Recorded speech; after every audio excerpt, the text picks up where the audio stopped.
So, I'm being told that we are live. Hello, ladies and gentlemen, and I'll start down with the countdown because the intro is boring anyway. So the timer is gonna start in 3, 2, 1, go. So as I said, welcome to unfortunately the last run, the last of runs. This shots fired, as one would say. Which is gonna be The Last of Us. This iteration of shots fired. The Last of Us is it's a pretty good game. It's a AAA game, you would say. You know, a lot of people tend to use this term now, so I might as well. Published by Naughty Dog in 2013 for the PS3 console. However, in the year of 2014, the game was remastered for the PS4 system, and that's what I'm playing right now. Playing on right now, rather. The biggest difference is the fact that I'm able to play on 60 FPS and in a resolution where I can actually see shit. That's pretty nice. But yeah, the 60 FPS helps with just general aim movement, like whatever. So we're being thrown into the intro. The intro is a 5-minute cutscene, basically. So I'm gonna have enough time to explain everything I want to explain before the run really starts. There you are. Sarah, are you okay? So first thing I gotta do is I gotta look out of the window. That's an unwritten rule. Mandatory in every single run. Because you get to see Sonic. Memes aside though, this game is really good. Dad, you're kind of If you haven't played it, you should. In the speedrun, we're not really gonna see why the game is that good casually, but we're gonna see some other cool things. Hey, there's Jimmy. So, if you have no idea about the story, this is basically in 2012.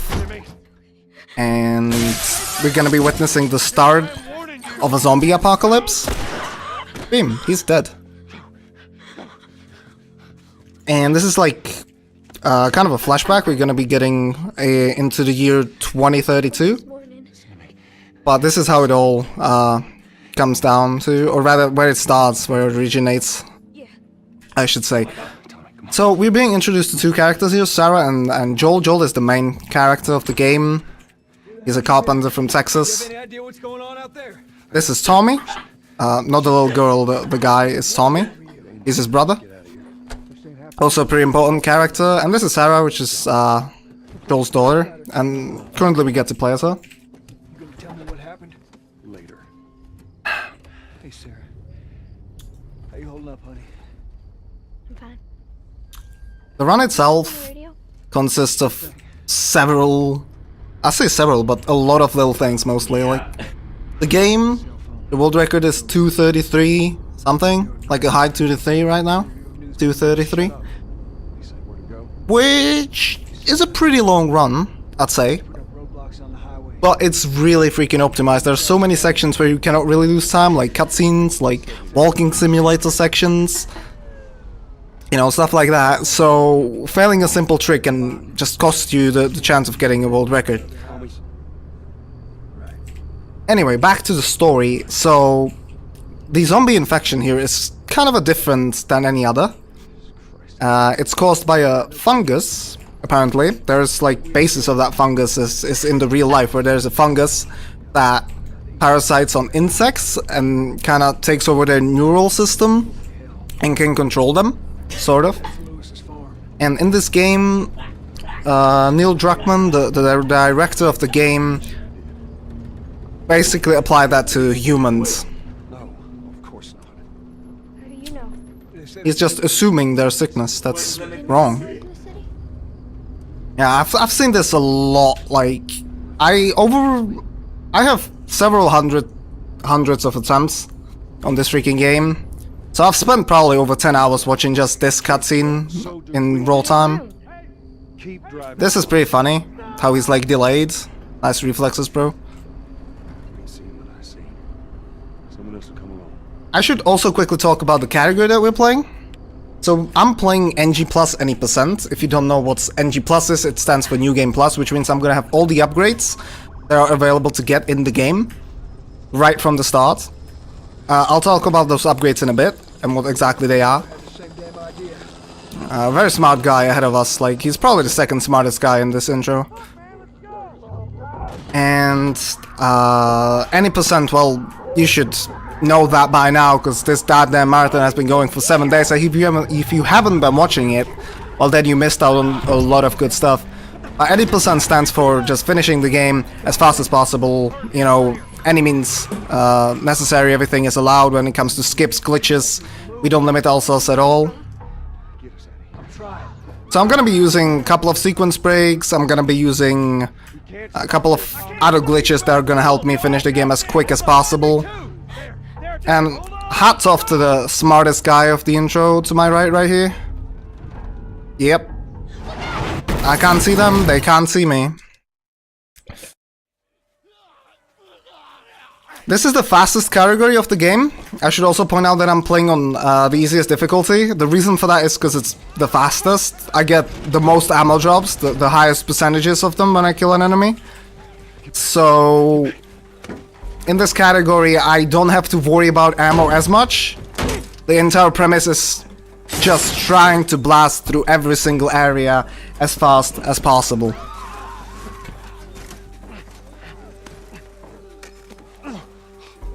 So stuff here happens, as you can see, and we get to see some more zombos. That's really nice. Dang, I wish in the gameplay you could just use a brick like that.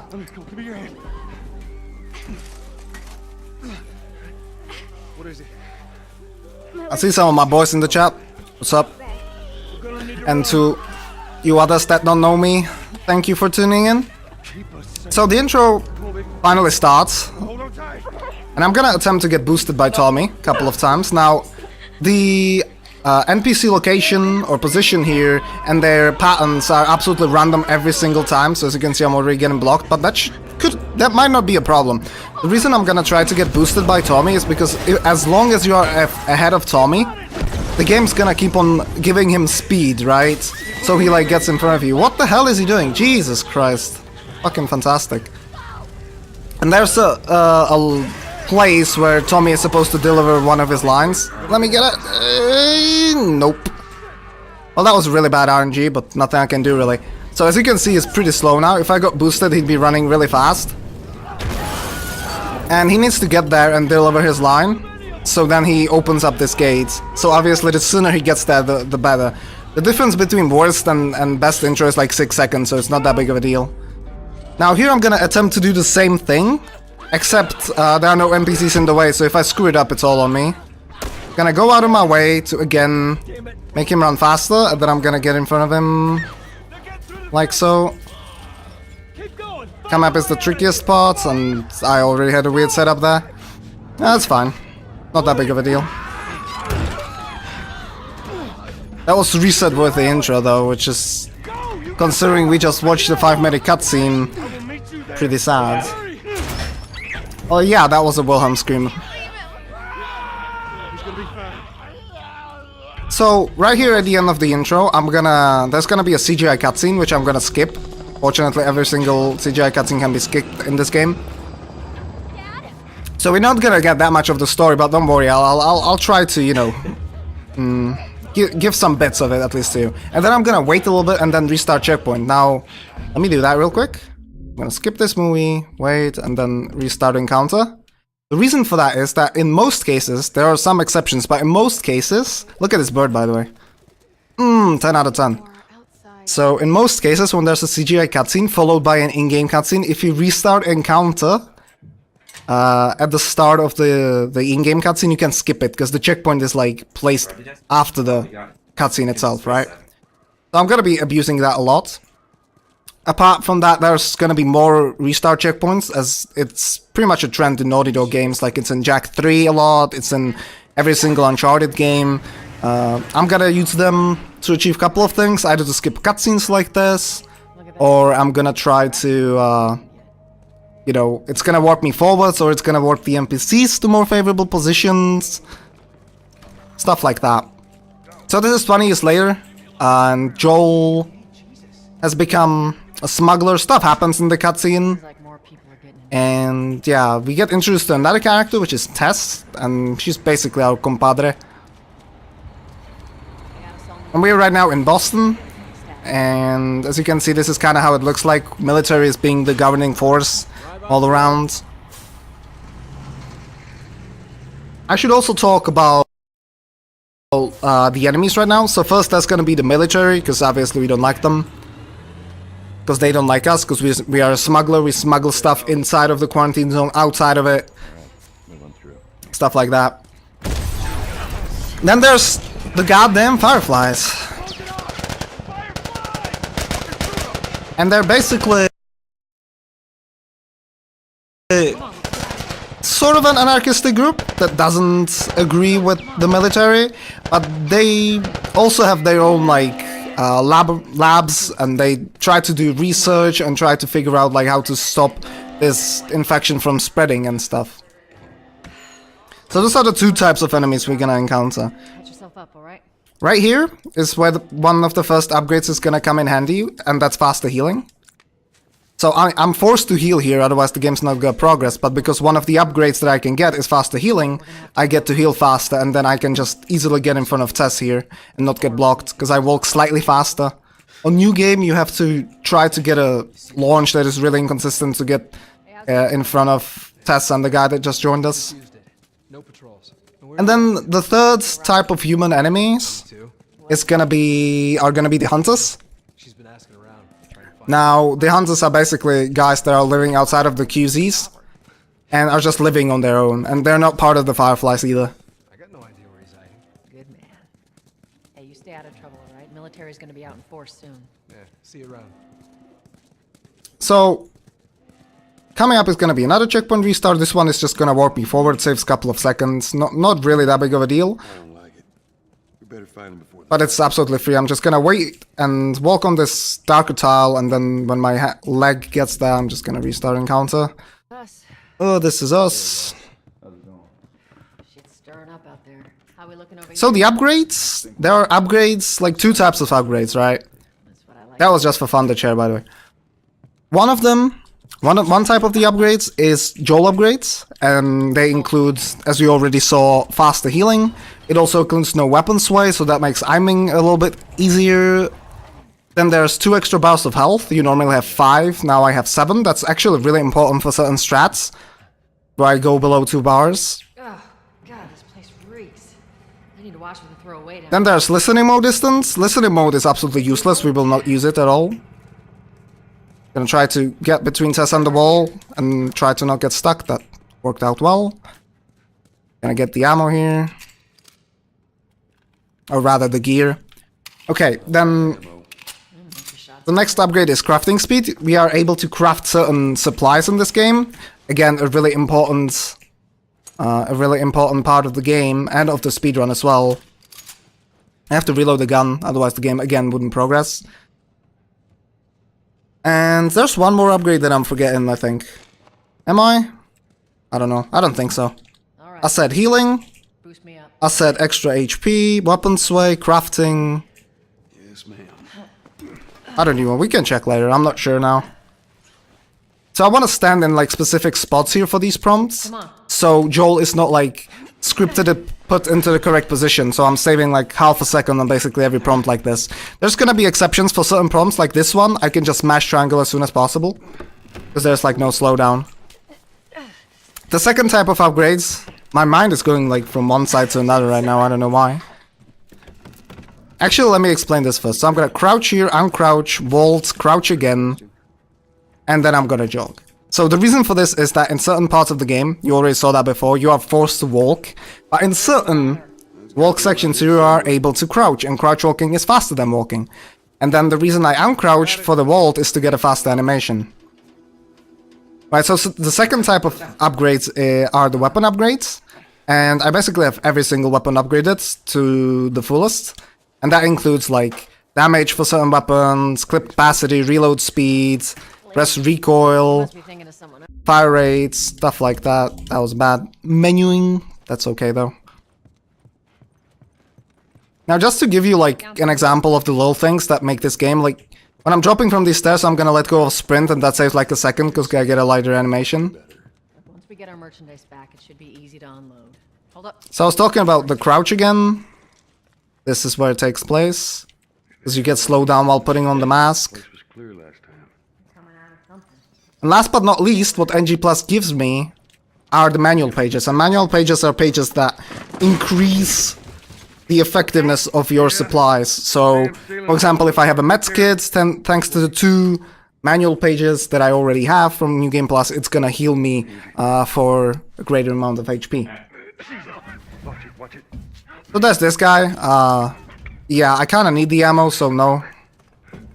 I'll take this one. And coming up is gonna be the first fight. Now my hands are quite cold, so I might miss this. Hopefully I don't know. This is the only time we're gonna pretty much see the listening mode. It looks like this. It allows you to see through walls. I have to use it here, otherwise the game again is not gonna progress because tutorials are important. So I'm gonna try to get 2 headshots and a 3 tap.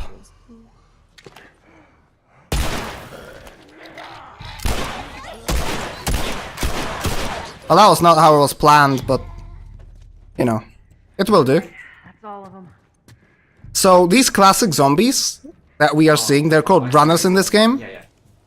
And from the pistol, they take 1 headshot to kill, as you could see, and 3 body shots to kill. So with that 6 bullets that I have at my disposal, the optimal kill is what you just saw. Now, you could be saying that maybe 3 headshots is better because I save up ammunition. I don't need to save any ammunition here. It's like, it's not even like any comfort on anything. I just need to be at 0 bullets right now, or a bit. So I'm gonna get a first launch of the game here. These are very simple. I'm just holding sprint while I'm under a collision box, and then what Joel does is he stands up on the first frame possible and he gets stuck inside of that collision box. And if you angle yourself correctly, you get launched like this. There are just a couple of launches in the game, and as I said, most of them are tied up to your angle that you're facing. Again, the way I picked up the plank was at a specific place, so I got a little bit of a faster animation.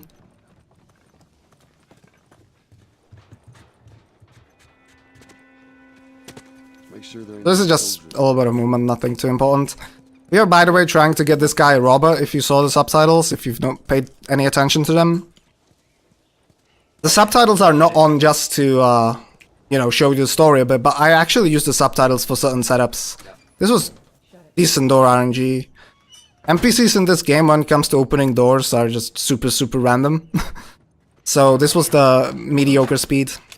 So I have 4 bullets here, and I'm gonna shoot 2 out. Now, the reason why I'm shooting these 2 bullets out is because of how ammo drops work in this game. So when you kill an enemy, Hey, little man. the game checks a couple of things. The first one is how much ammo you have left in your guns. So the less ammo you have, the better chance of dropping ammo. And then it checks if there's like any ammo on the ground or not, right? The next fight is gonna be 2 enemies, and I need an ammo drop. So to maximize my potential and basically make it 100%, you get the drop every time this way. I want to get 2 headshots on them. So when I kill the second guy, I have 0 bullets left. Hey, Tex. Hey, pretty lady, how you doing today? Obviously, that makes it a little bit of a risky strat. If I miss one of the 2 headshots, I would have to punch the guy down. And that's basically like a reset in a normal run. Not here, obviously, but if you shoot a guy beforehand and then try to punch him, it doesn't take nearly as long if you try to punch a guy you haven't even shot before. Oh, sorry, Tess. Didn't realize you two were together. Go ahead.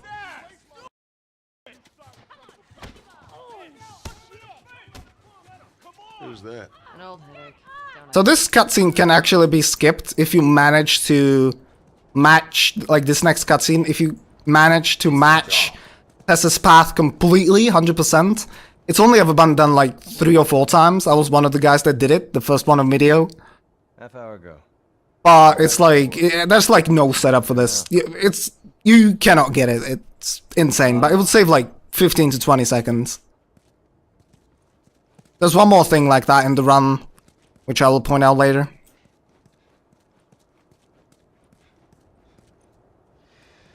Here we go. So, as you can see, there are 3 enemies. I said there would be 2, so you got, you know who dies first. Like, this game ain't racist at all. You know who dies first, though. Back if you know what's good for you. Our beef isn't with you. We just want Robert. Damn, I'm already running out of water, and my throat is pretty dry. Leave now. I'm not going anywhere without Robert.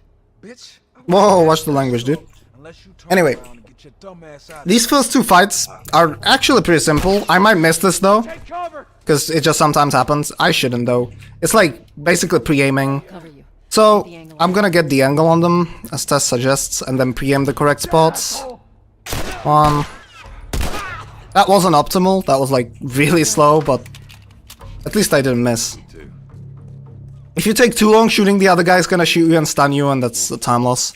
So they drop 6 bullets, as you can see. They can drop either 6, 7, or 8 bullets. I want to have 6, so right now would be the time to shoot the bullets out. Again, that's because of ammo drops in this next fight. I'm gonna have to shoot 3 enemies, and the last guy that you kill in that room drops a key, and that key allows you to progress again, right? So what I want to do with this amount of ammo, what always happens is that the last guy drops the key, that's determined. But with this ammo, with this amount of ammo, the guy also drops an ammo pack. So I don't have to go around the area trying to, you know, get the ammo and the key from 2 different guys. Guys. How do you know they're coming? 2 of our guys died trying to take Tess out. Guarantee that she and Joel are on their way here right now to get Robert. Jesus. We shouldn't have taken this. First off, I'm gonna do a checkpoint restart though, because this amazing patch makes these enemies random. So I'm just gonna checkpoint restart to make them consistent as soon as I can move.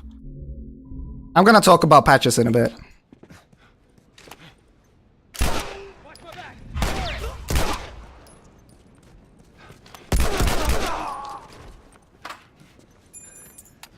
So he dropped both things, good stuff. I'm gonna do another checkpoint restart here that saves a little bit of time and again makes this fight a bit easier.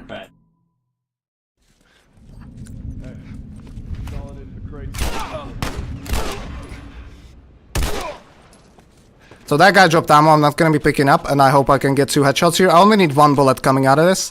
What the hell are they doing? Alright, we got him. Well, that was actually, like, that was okay. Not super fast, not super bad either. Should have brought more people. So as I said, this is a PS4 and PS3 exclusive, so all of the aims that I'm doing are on the controller. There's an auto-aim in this game, but we don't use it because it locks onto the chest, and it makes it really tricky to get headshots and whatever.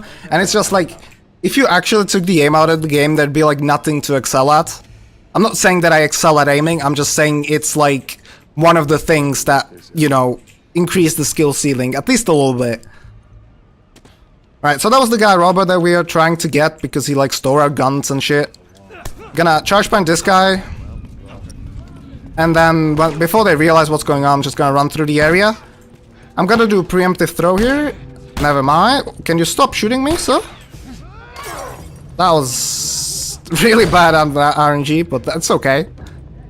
It cost me like 4 seconds, which is horrible. Just want to talk, Robert. We got fucking nothing to talk about. Put your gun down. Go fuck yourself. He's running. This is just a running section, optimizing movements, not trying to get stuck on any walls, because the movement in this game, like, because it's on a controller, is not, like, perfect. I might get stuck on this doorway here. Got stuck a little bit, lost like half a second.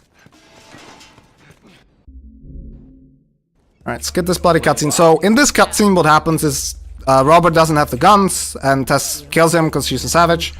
And all of a sudden, there's this chick called Marlene, and she's the leader of the Fireflies, and we find out that the anarchistic group that I talked about, and we find out that Robert sold our guns to the Fireflies, right? So we may make a little deal. We promise to help Marlene. Oh, okay. So I'm not doing this because it's sexual looking, I'm just doing this because I gotta get on the ladder before Tess does, okay? So we made a little deal where we're gonna help her smuggle something out of the city, and then she's gonna give us our guns back, plus, you know, double the amount. So she's gonna give us a lot of weapons. Now I know where to go, so I can just go ahead. I'm gonna pick up these materials. That's one thing I haven't talked about, is the materials. You pick them up and then craft the stuff out of it. Did I forget an upgrade? I didn't, there are only 5, see? And then there are also like parts that you pick up throughout the game, and those are used to upgrade your weapons, but as I said, I already have all the upgrades, so I don't need that.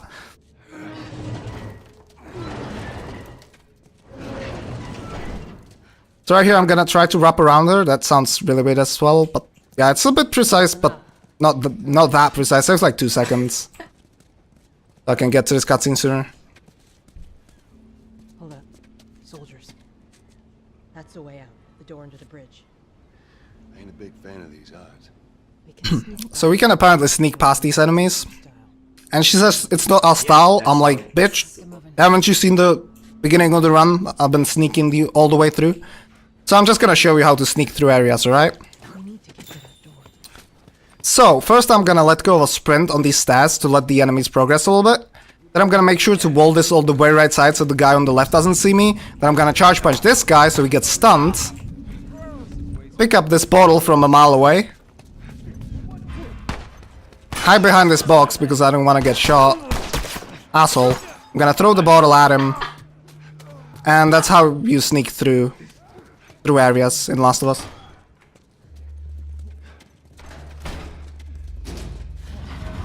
I got a little bit unlucky with the RNG, but that's kind of how marathons go, right? This way. So this is again a walking section. Oh, she got this bug where she's still in combat. That's pretty funny. How you holding up? So this is another walking section, so I'm just gonna crouch walk through it. Now, I'm gonna have to wait for Marlene, so normally this wouldn't really save time, but there's a checkpoint that I can restart on, and it warps Marlene to the desired position instantly, so the sooner I get to the checkpoint, the better. There's also like a flashlight in this game, but I'm just gonna use it so you guys can see stuff a bit better.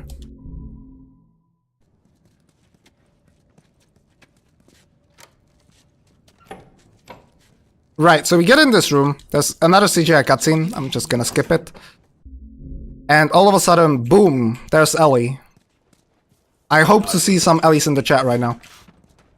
Anyway, Ellie is the second main character of the game. You don't know that yet, though. I mean, you might, because the game's been out for a couple of years, but...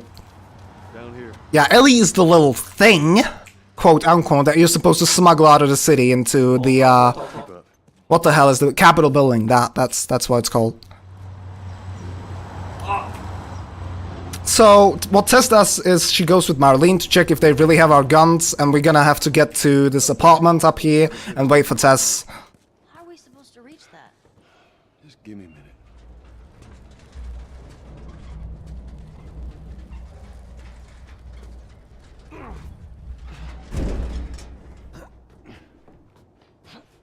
So these comms are a bit tricky. I gotta angle myself to the left and then to the right a bit.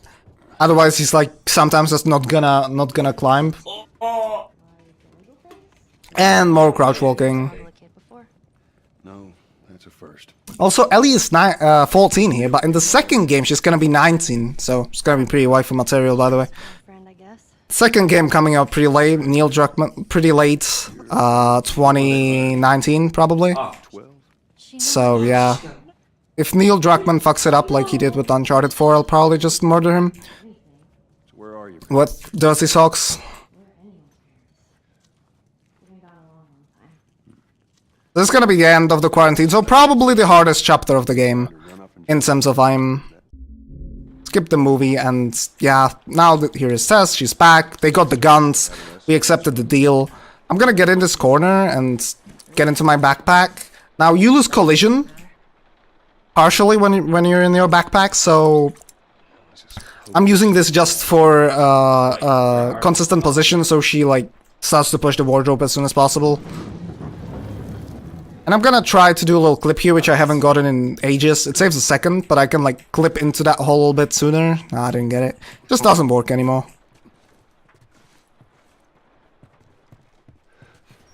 Now the ever exciting elevator minigame.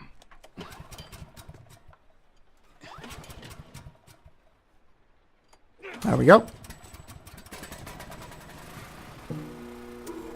Who's waiting for us at the drop-off?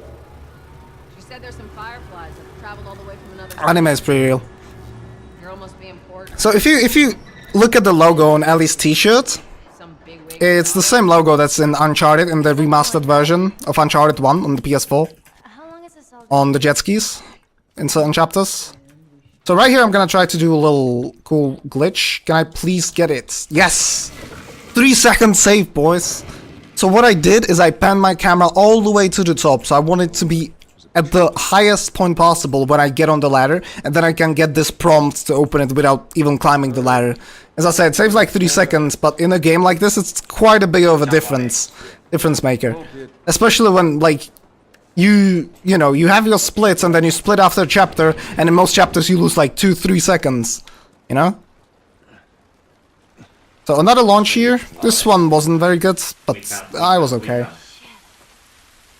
actually outside.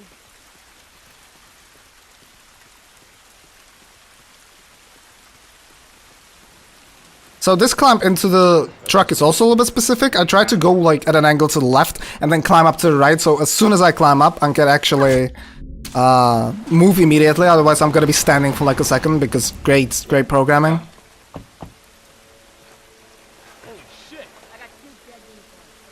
Follow me. So we get attacked by the military because now we're outside of the city when we're not supposed to be. And through this section normally you would like sneak and whatever, but yeah, that's just not in my interest. God damn it. So this launch is like absolutely not dependent on your angle, just hold sprint and it works. And now I'm gonna try to get this jump and I'm gonna try to delay it as much as possible so I skip a climb up animation. Perfect. That saves like, the jump itself saves like 3 seconds and the animation cancels or skip saves like a second on top of it. I'm probably gonna get hit here. Wow, good RNG. It's like a 95% chance of getting hit there once. Well, I guess that's good RNG for the rest of the round gone now. And another simple checkpoint restart to just get over here. Come on, Ellie.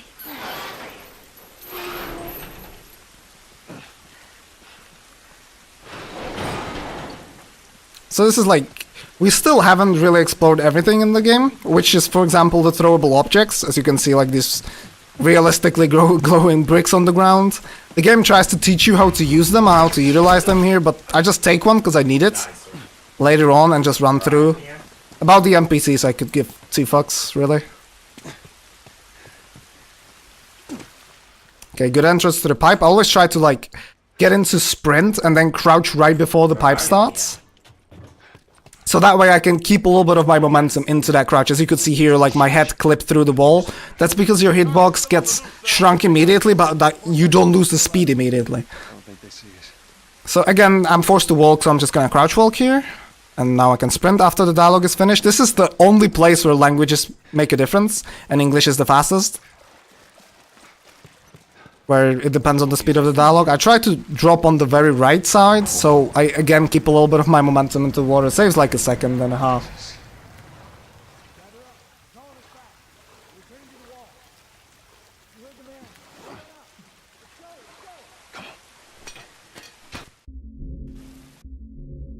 And again, there's a CGI cutscene followed by an in-game cutscene, so I'm just gonna skip it with a checkpoint restart. Alright, so we ran away from the military. Pretty cool. I'm gonna try to get... Oh, what the hell? I failed the easiest climb up. So, for all of those 3 climb ups, I wanna get a specific animation that's fastest. On the first one I got it. That's pretty hard. Then the second one is the easiest, I failed it. And the third one was, like, mediocre. It wasn't the fastest, nor the slowest. And coming up is gonna be the first out of bounds of the game, the first sequence break of the game. It saves 4 minutes, it's called Downtown Skip. If you didn't get that, it skips to downtown. And there's a faster way to do this, going to the left, but I'm gonna go here to get a checkpoint. And oh boy, I actually haven't practiced this before. That might be a problem, hopefully it's not. So I'm gonna use this little ledge here to hop over the thing, and then I'm gonna just drop out of bounds. It allows me to stand midair, drop out of bounds, and then run towards a certain section. And now I'm gonna try to find a hole and drop through it. It's basically what life is about, dropping through holes. Okay, I paused really soon, so I had to pause buffer a lot. Anyway, now I have to wait for the area beneath me to load. So I'm gonna explain the entire skip. So first I hop over an elevated edge and then aim immediately. That allows me to stand midair. I drop out of bounds into semi-loaded area. Semi-loaded because the textures are not loaded, but the collision is. Okay, stuff is loaded. That means I like that blue thing right there spawns, that means stuff is loaded and I can drop into this area. Right, then I try to navigate myself, drop through a hole, and then I have to hit a loading trigger for the next area and pause so the game has enough time to load. However, if I pause too late, I'm gonna clip through the ceiling I fell on and die. Which, I was really safe. I paused very soon and then just get the fuck away. And then just, you know, try to pause buffer into the trigger. So that worked out quite well. Gonna try to drop down here in a specific way that I failed, never mind. I wanted to cancel like the drop down animation, but it's okay. It's like a second.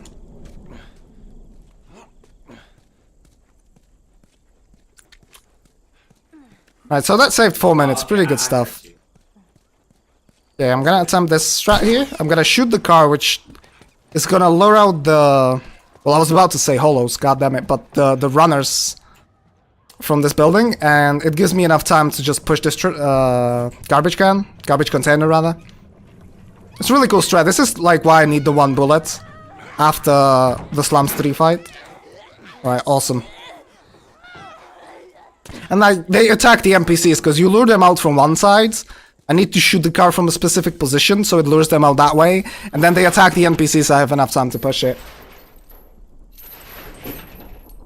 Now, I haven't talked about other types of zombie enemies yet, so as we've seen many times, we've seen the runners, right? Those are pretty wank, they're pretty bad. And then the second stage of infection, and I'm talking about like the longer you are infected, the further phase you are. So there are 3 phases. The first one is the runner, the second one has 2 branches, one of them is the stalker, which is a really, we encountered them only once in this run, and they're like very fast. For example, they're all women, and they're really fast and annoying. I guess I kinda understand why they are women. Anyway, I gotta get this Molotov and revolver. Nice sound glitch. Can you stop? I'm trying to talk. Thank you. And then there's the clicker, which we are gonna encounter in this building in the museum. And they are blind, they cannot see, but they use echolocation to spot you.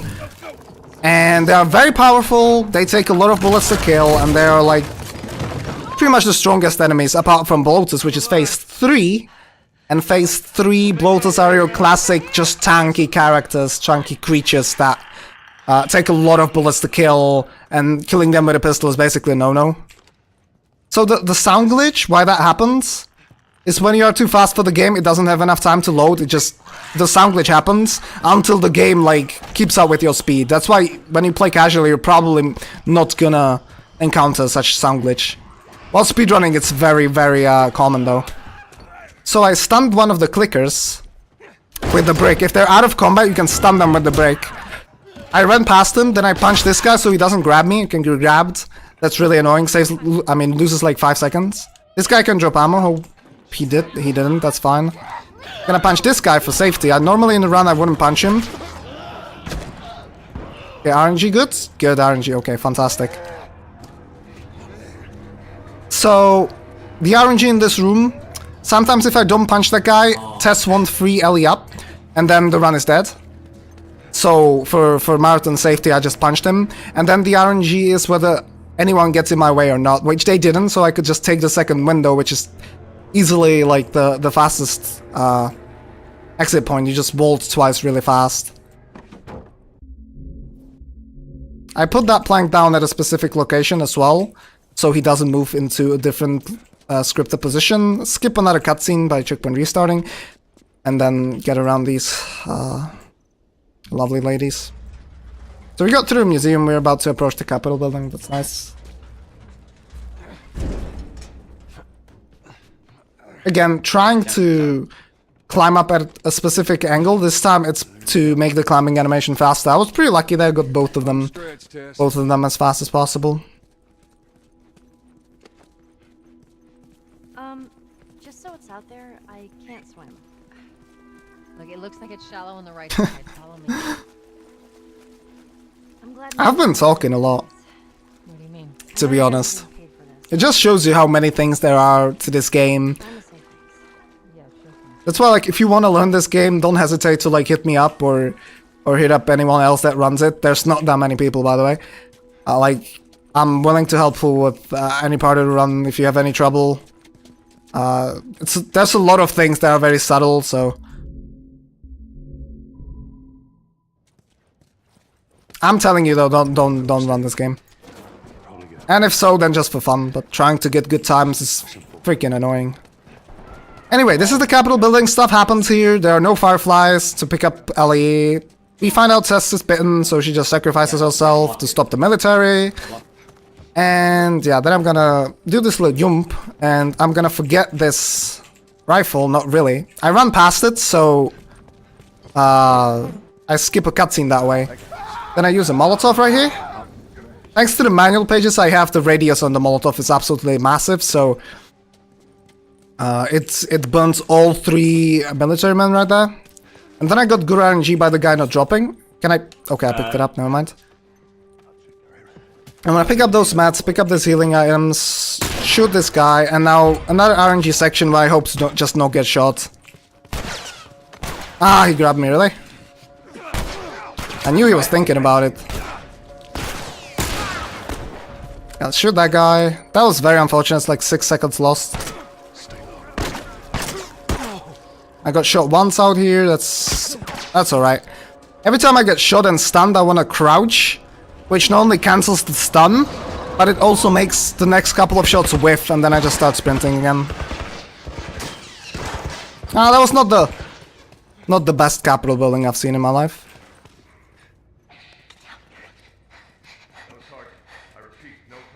There's a soldier over there.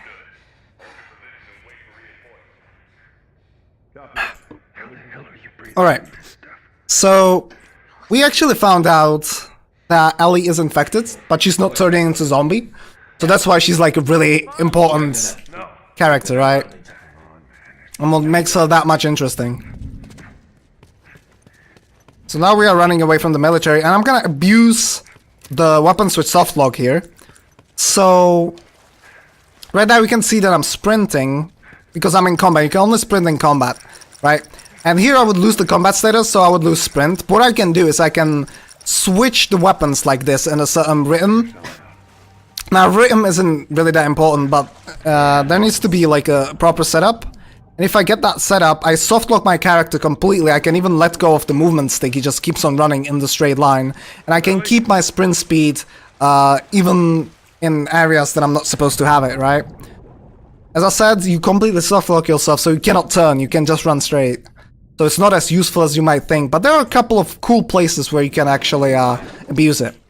So this is gonna be the second little sequence break, if I don't fail it. It saves like 30 seconds. And I'm gonna use this pallet, like grabbable objects in this game. Not just pallets, but certain carts as well. Are super broken, you can get out of bounds with them. So I'm gonna attempt to get out of bounds with this one, like so. And then I'm just gonna swim through this water. So now this green water we call the safe water, and everything outside of it is out of bounds. And if I fully get out of bounds, I'm gonna lose my ability to change direction. So I have to line up myself straight to the next trigger, which should be around here. Then I'm gonna swim forwards, and then I can, since I'm technically underwater, I can ascend or descend. But I'm not holding anything right now. Okay, and I hit a trigger that's above me, and that ends the chapter 30 seconds earlier. Also gives Ellie a slick haircut, which is fantastic. Next time you go to your barber, just say Ellie and he will say no more. Alright, so as I said, when I get from the green water, I cannot go left or right, I can only go up or down, simply because the game thinks that I'm underwater, which I technically am. So the trigger is above me, and I skip having to get Ellie on the pallet and her dropping like a ladder for me. As I said, 30 seconds. Why don't you just take me back to Marlene? She was up to the task. Why'd she drop you off on us? At the start of this chapter you saw me crouching, again that was because I was forced to walk. And the worst chapter of the game has just started. Now the reason it's the worst is not because it's the hardest or anything, it's because it's got the most RNG, and the RNG can kill the run completely. So you've been through like 50 minutes of gameplay right now, you've tried your best, you know, you got some nice golds and whatever. And then there's this amazing character called Bill who can completely fuck you up And there's absolutely nothing you can do about it. So resetting before this chapter is like... It's painful, because then you just get to Billstown. Like, imagine you're grinding the entire day. And then you get once to Billstown with a really good pace, and Bill just kills your run. As soon as I get off the roof, I checkpoint restart to warp forwards. And get Ellie over the plank, that's like the most important thing. I have a bottle, that's good. I don't have to pick up a brick here. Watch your step. Not having a throwable object here would lose 2.5 minutes. Because I need it for a skip that's coming up very shortly.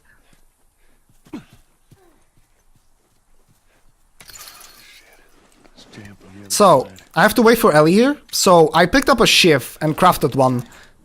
All the way in the wharf.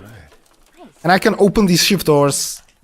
That contains... like, these rooms contain supplies. And these shiv doors are so conveniently placed that I'm not losing absolutely any time getting the extra supplies. Listen, just open it, okay? Nothing else.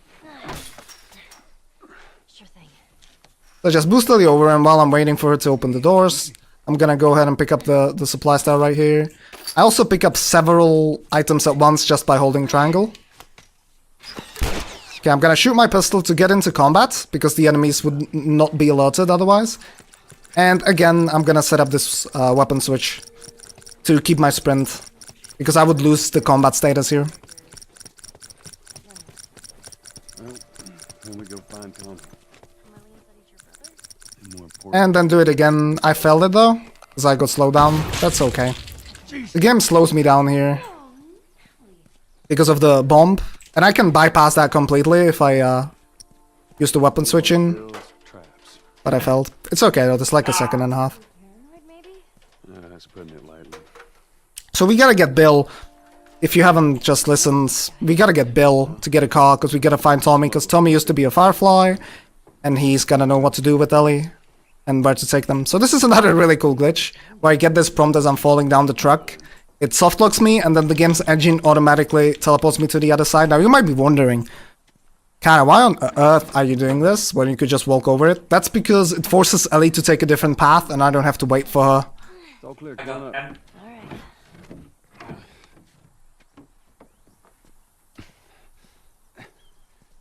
Anywho, there's gonna be a skip, another sequence break coming up. This one doesn't revolve around RNG. And it saves 2.5 minutes. It's the third sequence break of the 4 that are in the run. And it's really tight, so let me actually do it first, and then I'm gonna explain what I'm actually doing.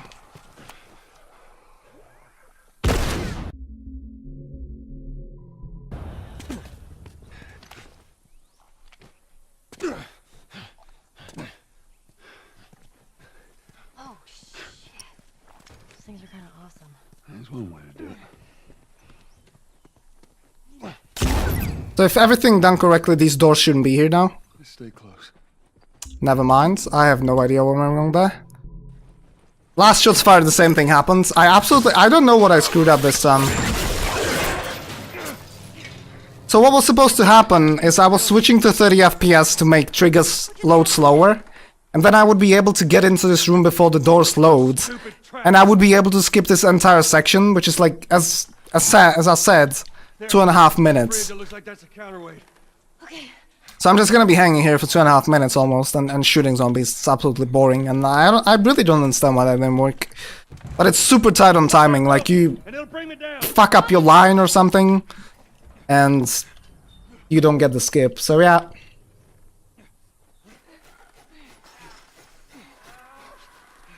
Joel! It's not a problem, it's not like I'm losing ammo or anything in this section.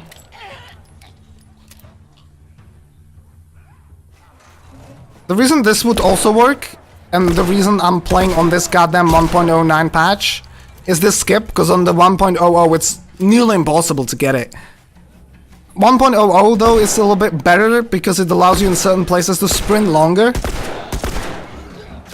And the enemy encounters that are not random on this patch, are not random on 1.00. Hey, Tom, Ellie.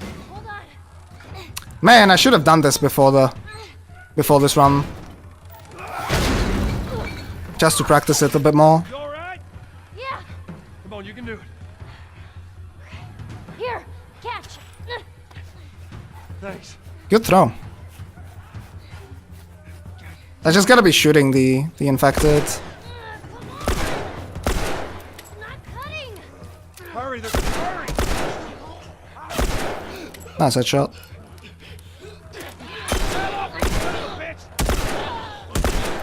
You didn't really lose anything like spectacular visually. I just go through the doors, hit certain triggers, and then the next doors wouldn't be loaded, and I would be able to proceed into the next cutscene. How is he not dead?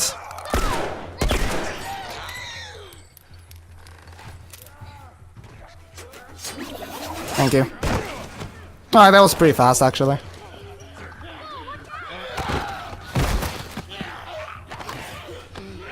So now we get introduced to Bill, who saves us.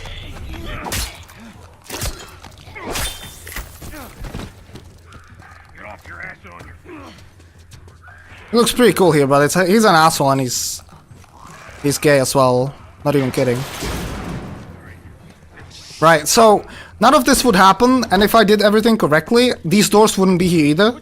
Bill needs to open them, but I would be able to just run through them because there wouldn't be any. Run, Ellie! Damn, where's that goddamn key? Guys behind us! Bill, come on!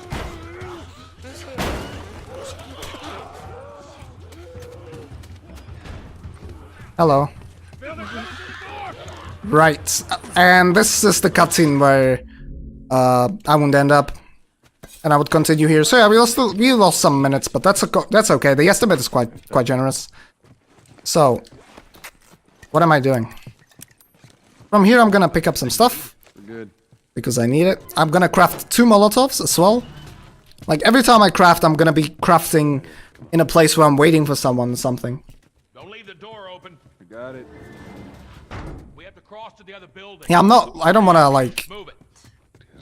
I just want to clarify that most of the stuff that I say and might sound offensive is meant as a joke here. So I want him to get out of the way, hopefully he does. Never mind, what the hell? He's one of a kind. Alright, well I just lost like 8 to 9 seconds to this. Simple drop off. Because he didn't get out of the way and his fat ass takes so long vaulting the windows. Haha, fuck you too. Can I get ahead of him here at least, please? I hope you know what you're doing. That was weird. Anyway, that was really unlucky. Like, that doesn't really happen if you position yourself correctly, which I did. One inside. Take care of that. I'm gonna shoot that runner, You because didn't answer my question about Tess. it skips him having to do it. Two of you were inseparable. She's busy. So for safety, I'm gonna pick up this. And this fight is quite simple. It's a Molotov to a specific position right there. And then I want to shoot that runner. Shoot that runner. And that runner as well if he, or she or whatever it is, decides to go the other way. All right. I picked up the brick. And now I want to stand here next to this kid. Ellie is in a really good spot. Like, I'm gonna be only able to progress after a certain dialogue is finished. And that dialogue starts when Ellie gets through the gate, so I want her to be really close. Bill? I'm gonna try not to push her This way. away from the gate. Up we go. You picked a hell of a place to hole up, didn't you? You know, as bad as those things are, at least they're predictable. So again, I had extra time to pick up some stuff. Nothing. And now when the dialogue finishes, I get this prompt. And we finally get the shotgun, which is like the best gun in the game. Hands down the best gun in the game when fully upgraded.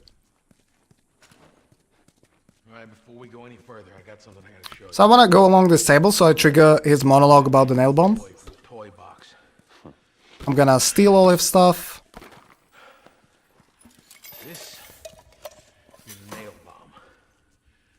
You gotta be really careful. This thing blows, it shreds any. Again, trying to get to the best position so I don't get the walking animation. Cool. We have the nail bomb. Nail bomb is also really cool. It's basically a mine. Doing with it. It triggers when someone walks over it. Through town. I assume they're out looking for support. One of the enemies, rather. Be amazed at the shit that they overlook.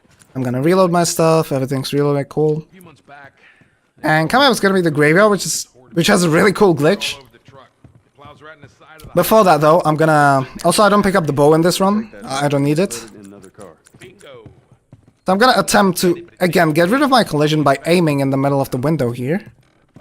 It's gonna clip through me, and that, if done correctly, is gonna allow me to wall this sooner, but it didn't. Just sitting there.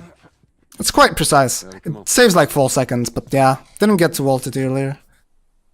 His dialogue still got cut, so I saved at least like half a second though. Guess we'll find For some reason.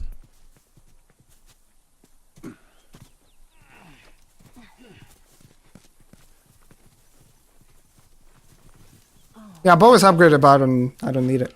Anyway, I'm going to not let go of sprint here at all. Then I'm going to do a little circle here, so I allow the enemies to proceed, and I can jog through here. And now the devs didn't expect me to be able to just jog here, and this happens. Boom! I start to float. Now, the reason because of that is the fast jog animation is not loaded here, so I'm just floating instead. And the float is good because none of these enemies will notice me, so I can just get through the area without killing anyone. They will also not notice the NPCs, as you can see. It's really cool. If at any point you stop or let go of sprint or anything, you're gonna sprint automatically, so you just have to keep on holding sprint the entire time. Anyway, this is the first random area that can kill a run. I'm gonna hope for Bill to not get grabbed. Let's see, it's full RNG. Okay, he killed a zombie. Okay, cool. Never mind. You wanker. This is probably going to force me to fight all the enemies here. I hope not. I can hear some of them following me though. And I'm probably going to have to be killing. What is Bill doing? Let's try the prompt, to be honest. Ah, it's here, okay. Okay, so we get the prompt. Ooh, so now Bill can softlock himself into a wall because great programming again. If Bill didn't get grabbed, I would be able to just run through this area and get this prompt instantly. Maybe you should have given her a gun. I'm gonna craft a bomb here, and Bill didn't softlock himself, which is nice. There's more of those creepy things inside the house.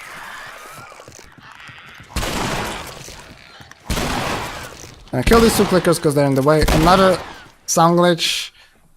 Try to climb this at a certain angle for fast animation, and then drop down here, checkpoint restart. I think we're good. For now. And here I'm gonna attempt a cool little manip.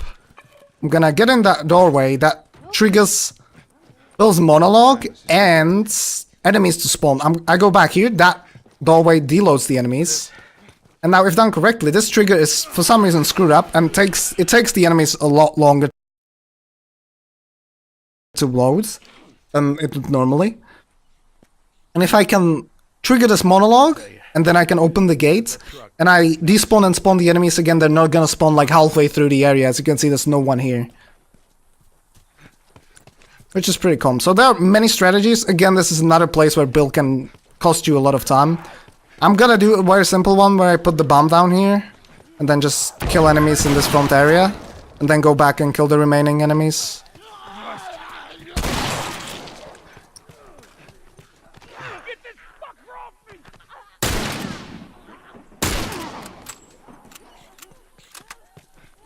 We got a really bad layout, plus Bill got grabbed. Actually, I want to pick this up. Should be it though.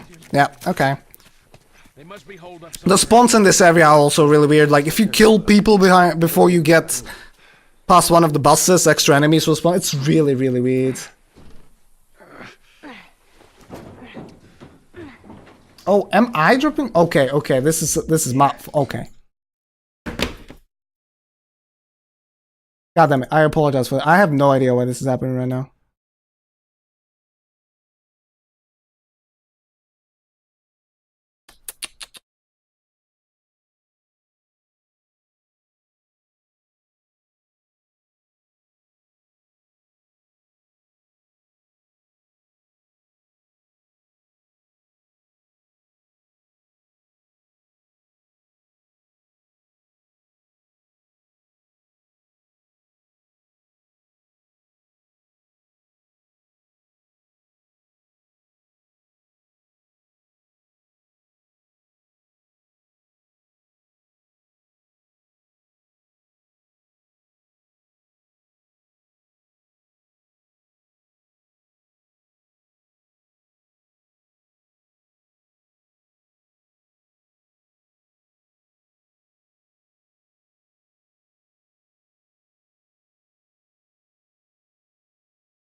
No. Never mind.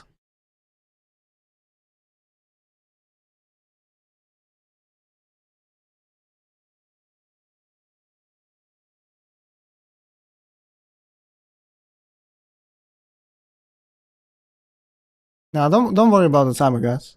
That's fine. Ah, why is it still fluctuating? Yeah, we're back, but it's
I'm sure your friend will be missing this tonight. It's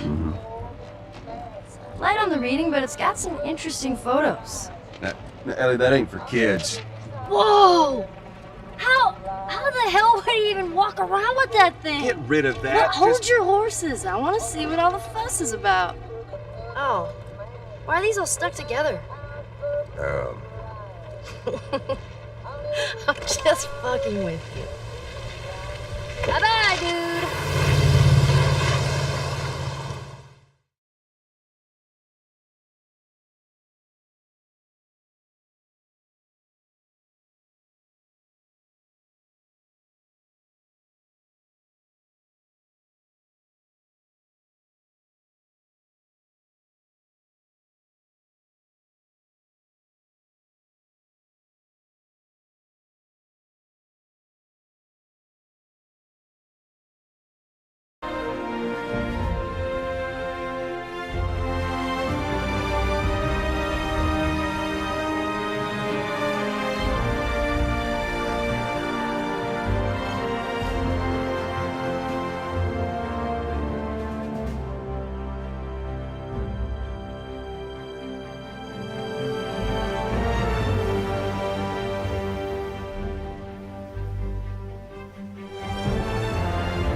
Alright, awesome.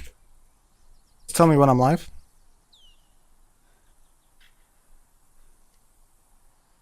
Okay, we are live. Okay, welcome back. My sincere apologies for this. No idea what caused it. Should be fine though, shouldn't be happening again, I hope. Okay, so I had to just switch my input back to my back to my PS4. So welcome back. Timer should be fixed, as I've been told. My sincere apologies, even though this was all planned, and I did it just so I could prolong Shots Fired a bit longer for you, make it a little bit more enjoyable for a little bit of a longer period of time. Oh, for real though. I really apologize for this. So anyway, I got a school early here. It's just a little trick where as I'm climbing up on the box, I mash triangle and it allows me to get into high school earlier. Nothing else to say. So high school can be a little bit tricky. I'm gonna shoot this clicker. Oh, I got grabbed. That's unfortunate. Not a big deal though.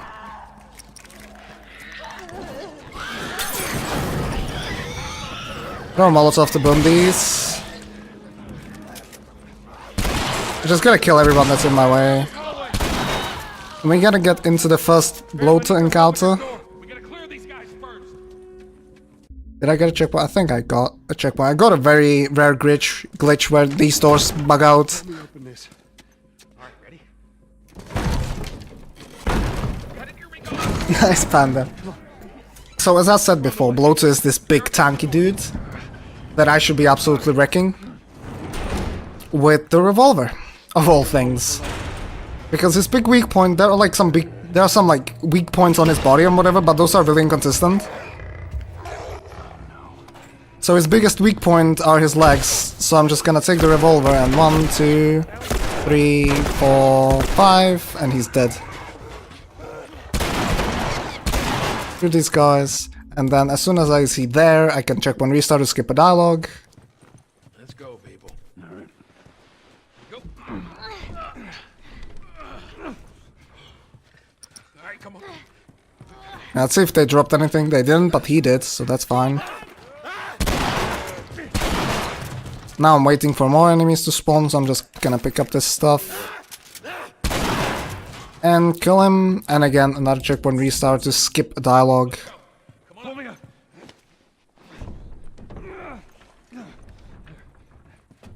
Now, here I can molt a little bit sooner, which will result in him teleporting like that. I wanna get in front of him though. And keep being in front of him, because if I don't get on the ladder before him, I'm gonna have to wait for his fat ass and Ellie's ass to get over this fence. But if I get there earlier, I don't have to. So, now this is on the timer until I can continue, so I'm just gonna reload, craft some stuff that I can craft, pick up stuff. And, yeah, if you don't remember, then the main goal we were trying to find Bill is to get a car, so now we're finally about to get it. Sure, there's more supplies. And we're reaching the end of this chapter, which went obviously really badly. Put her in first. I agree that Keen was absolutely fantastic. Keep your foot on the clutch. So for this fight, there are 3 waves of enemies. I can skip the first one by killing the clicker or alerting him as soon as he spawns. For some reason it just works. I'm gonna run forwards a bit, preempt to the spot and shoot him. That also skips 2 enemies from spawning, and I'm gonna keep on pushing the truck. Now this is the point where, if you remember in the intro, or in the quarantine intro rather, which was quite a while ago, I was talking about a cutscene skip that's like been done just a couple of times. This is the same thing, I only ever got this once. So if I let go of the truck at the same frame Bill does, the truck is just gonna keep pushing itself and it's gonna save like 20 seconds. However, the problem is that Bill lets go of the truck at a random time, so there's like no way to set this up. I'm gonna pick up that ammo, because I got pretty unlucky with the enemy positioning. So I pick up the ammo just for safety.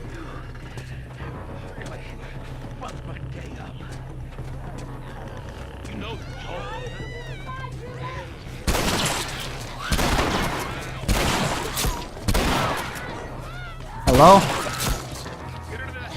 Okay, Bill, can you push, please? Hello? Thank you. All right, Ellie, get ready. Alright, this was a really bad build stone, mainly because of the skip, and then some RNG shenanigans that also didn't really work in my favor.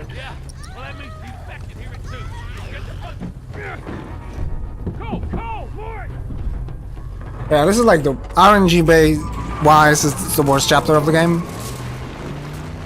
Good thing I picked up the extra ammo, because I like had to shoot 2 extra shots. Shoot out 2 extra shells from my shotgun, so the extra ammo is just safety.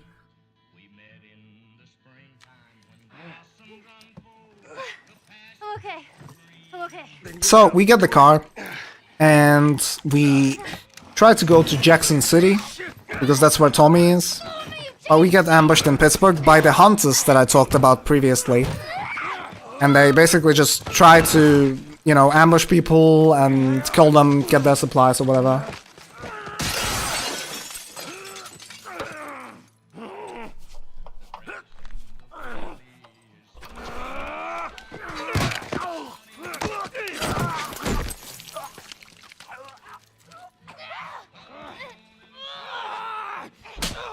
So for this first fight, there are gonna be 2 waves of enemies. Now, the second wave of enemies doesn't spawn until a certain time passes by, so it doesn't really matter how fast I kill the first wave, but except it kinda does, because it's gonna allow me to pick up some extra stuff and set up a quick kill for the second wave, which could save some time potentially if done correctly.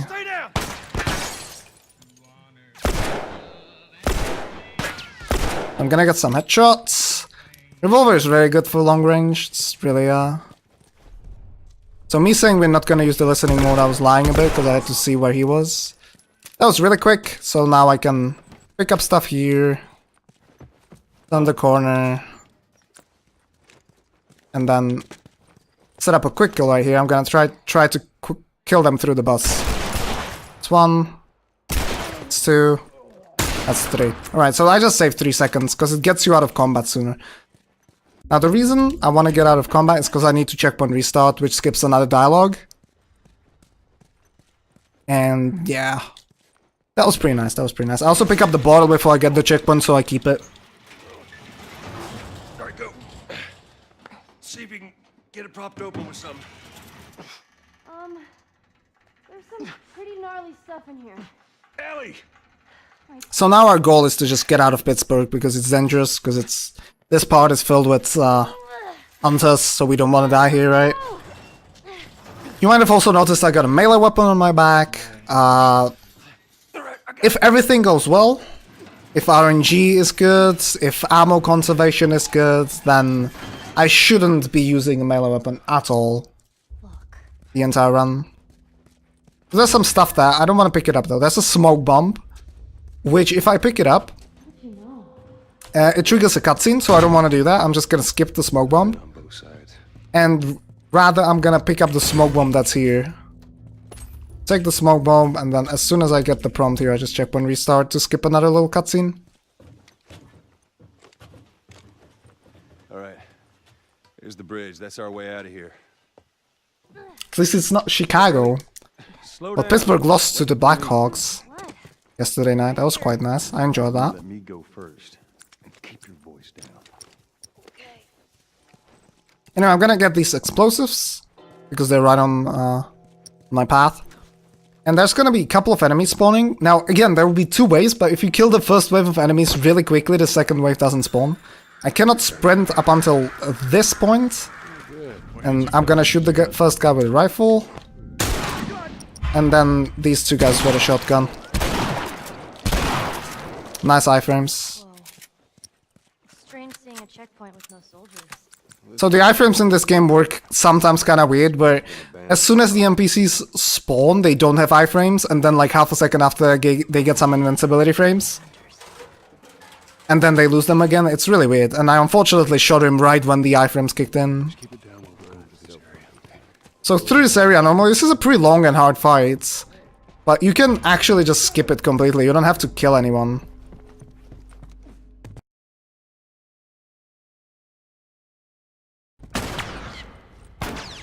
I throw a bottle at that guy. That guy is really close, I hope he doesn't shoot me again. Alright, getting shot there once is like the norm. Try to... What the hell was that drop? Never mind. I went to drop on the like... little... higher place there. So I didn't take full damage, that's completely calm though.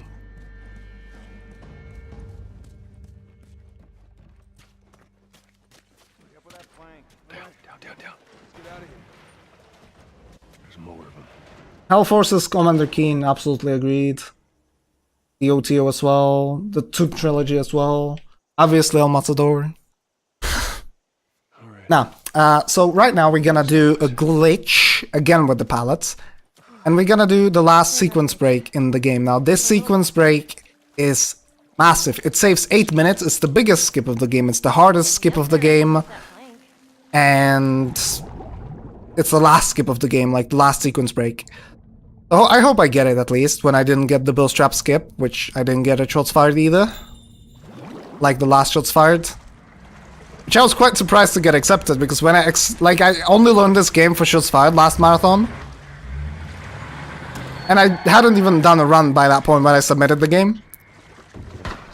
Still got accepted. That was pretty cool.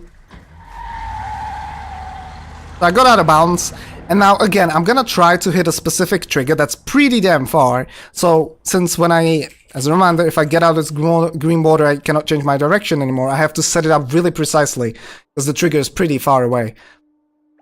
It's quite big, so good thing is like we can, we have some margin for error.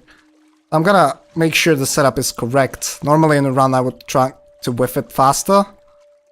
That should be fine, to be honest. And aim like that, and I'll just pray that we actually do it. She might be going a bit more to the left. I hope it's fine.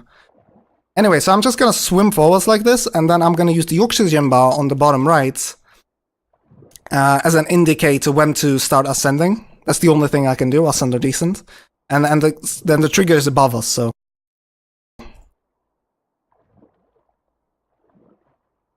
One stroke, 2, 3, 4, 5. Go straight.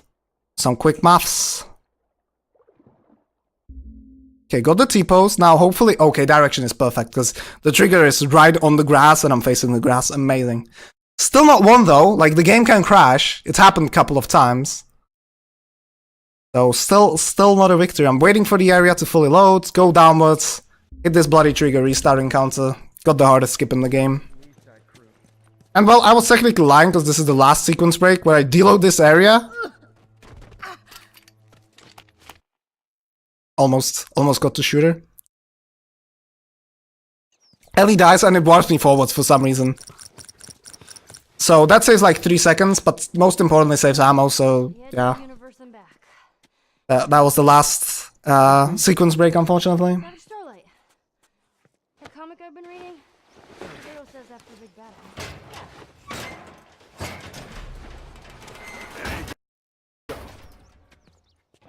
So yeah, that skip is like very precise. The pulse timing is probably the hardest part.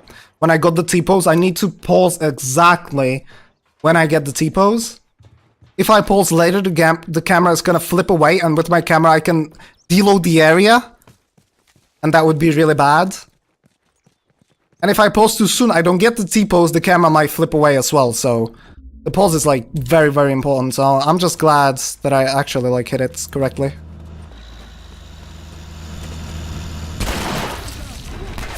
Oh, this might actually cost me.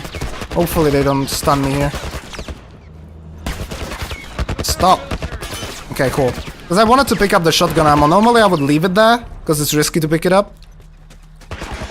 And slow. But for a marathon I wanted it.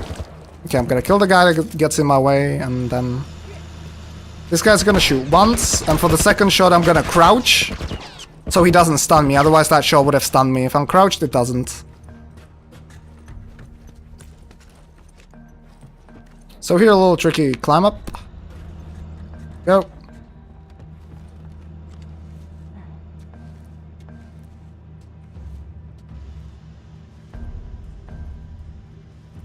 And now we're gonna meet 2 happy chaps, Henry and Sam, an adult and a child.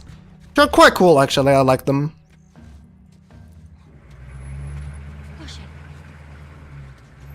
We're okay. They can't see us.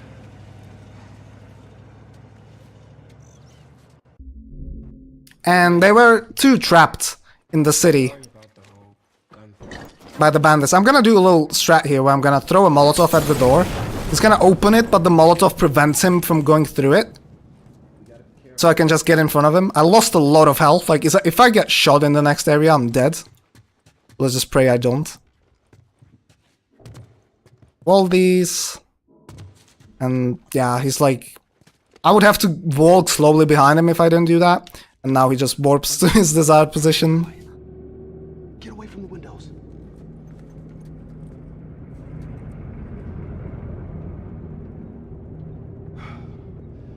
They're gone. Man, that fucking truck. It's been hounding us ever since. So, a couple of Easter eggs in this room. You might in a bit notice there's a Jack and Dexter board game on the very left side of the screen right now. There's also Jack and Dexter plushies. What is it? We only take what we have to. Also Transformers ripoff. Come on. There's an Uncharted board game right here. How far is this place? Close. Real close. So right here I'm gonna craft a nail bomb and a smoke bomb. One of those nail bombs I'm gonna use right away. I'm gonna make sure that he gets out of my way, and then a pretty precise bomb throw right here. Hopefully I don't miss. And that should kill all the 3 enemies on the bottom. Very nice. And I didn't get spotted, so the guys on the top will not sprint out of the building, and I'm gonna try to get a headshot on the first guy. See that shit? What? Like that. Then run to the side so I don't get shot. Wait for him to hide. And when he does, I'm gonna use this bottle to grab him. Now, the reason I want to grab him is that forces me to stay in combat and then manipulates Henry into sprinting into this room. It also makes sure that he doesn't get stuck anywhere, which can happen if you don't do this strat. He even dropped rifle ammo, dude. Very nice. And then to get everyone here, I get a checkpoint as soon as he starts saying through this door, and yeah. I'm the only one with the key, man. And where'd you get that? I tried to clip there. I saw that, like, earlier this week. Someone did it. Must save, like, maybe a second. Actually, it doesn't save any time now that I've realized, because you're waiting for Henry anyway. This clip, though, that's, like, super precise, and saves, like, a second and a half, does save time. I gotta stand, like, in specific spots. First I stand here, so I don't get in his way, and then I go, like, behind him like this, so he starts opening the doors. Let's see if I can clip through him. Got it! Yeah, boy! Second and a half save, boys. So I clipped into the cutscene earlier. That's comforting. So I'm gonna go in this little room, so for some reason that triggers Henry to sprint. And he needs to open the next doors, so that's why I want him to sprint. However, I'm gonna get here before him, and then again, ignore collision thanks to my magic backpack. And this next fight is actually quite hard, so to do super fast. Let me try to concentrate here. It revolves around a really specific bomb throw.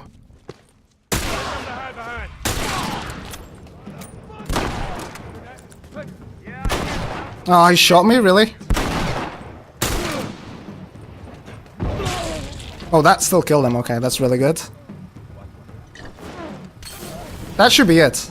Oh, perfect fight, perfect fight. Awesome. So I killed, like, I only shot 1, 2, 3 guys, but I killed 10 enemies overall.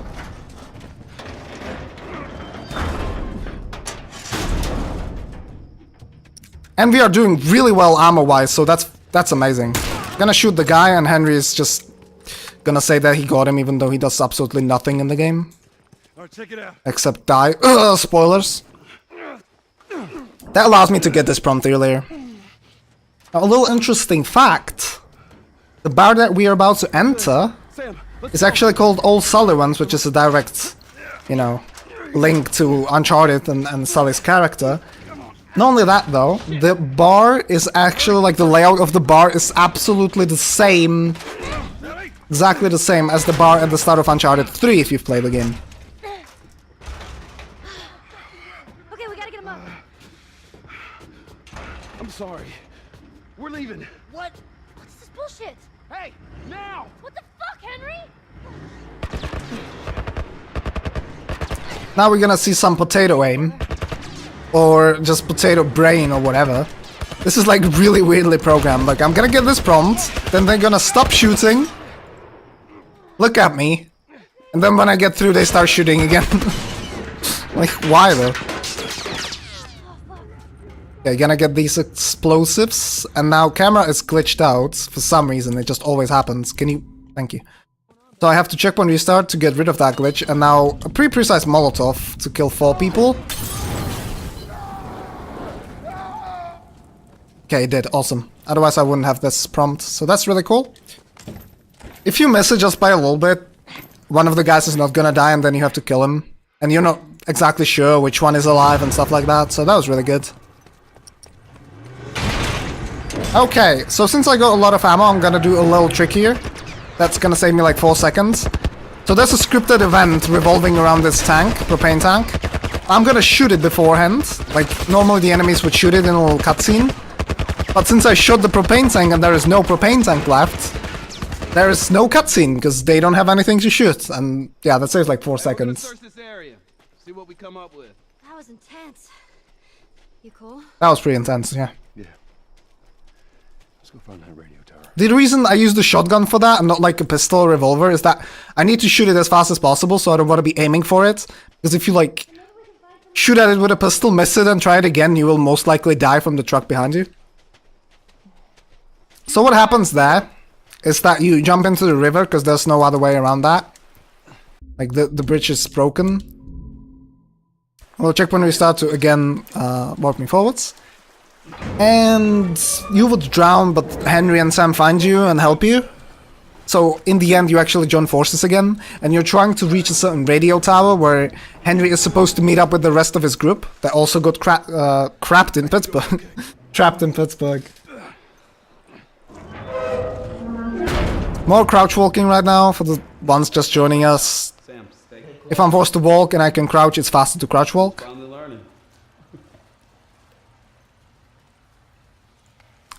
And now, the only reason I was caring a little bit about shotgun ammo is this particular chapter. That's because there is a room in here that is like absolutely purely RNG, and there are a lot of different layouts you can get, and the more shotgun ammo you have, the better, because you can deal with any single layout. Like it can revolve around. It revolves around using your shotgun, and it can, you know, it can change a lot. Sometimes you need like 1 bullet, sometimes you need 5 or 6. So yeah, I checkpoint restart there. Not only that it like gives me faster jog speed instead of a slower one, it also makes Henry turn the valve here immediately. As you can see, he doesn't even get to say his line, and he starts to turn it immediately. Normally he would have to say, "Alright, here we go," and then wait like 2 seconds and then start turning it. So the checkpoint restart, really important.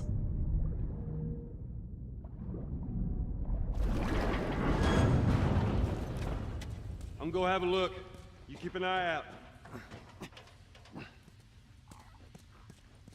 So, you might be wondering, like, you got another pallet cannon, like, why aren't you just using it to go out of bounds and skip stuff?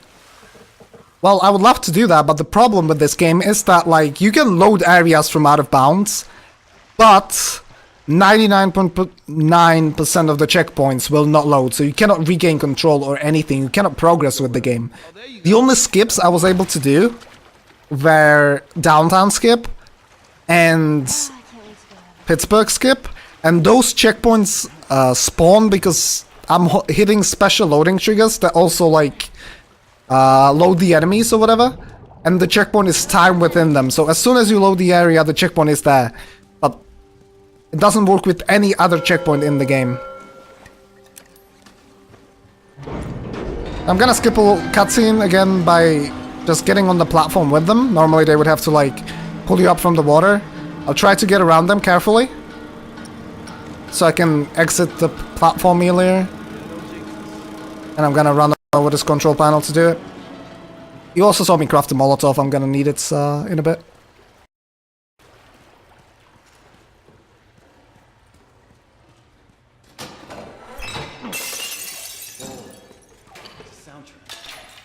And another checkpoint restart. There's quite a bit of them in this chapter.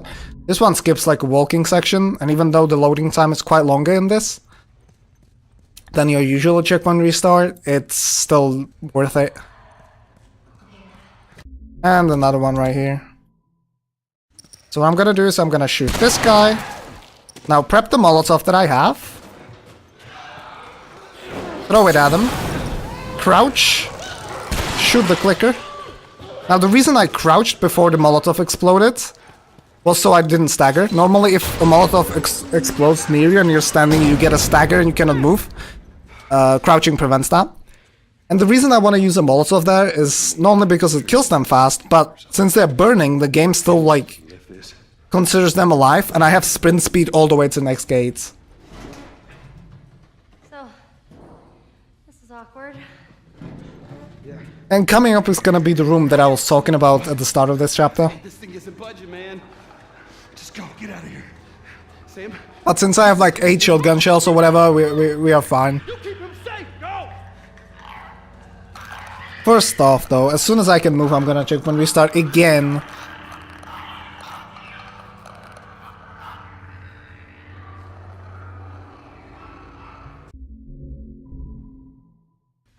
Alright, and now let's just hope it doesn't screw us too much.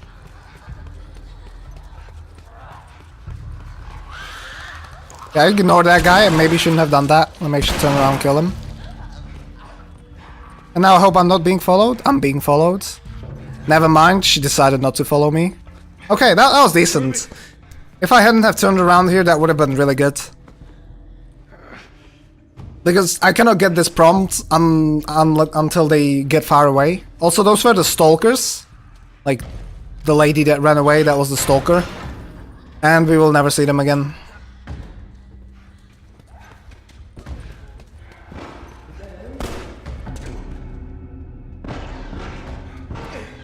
Joel, that's them. Sam! Oh, thank God. We gotta keep running. Doorway, over there. Sam!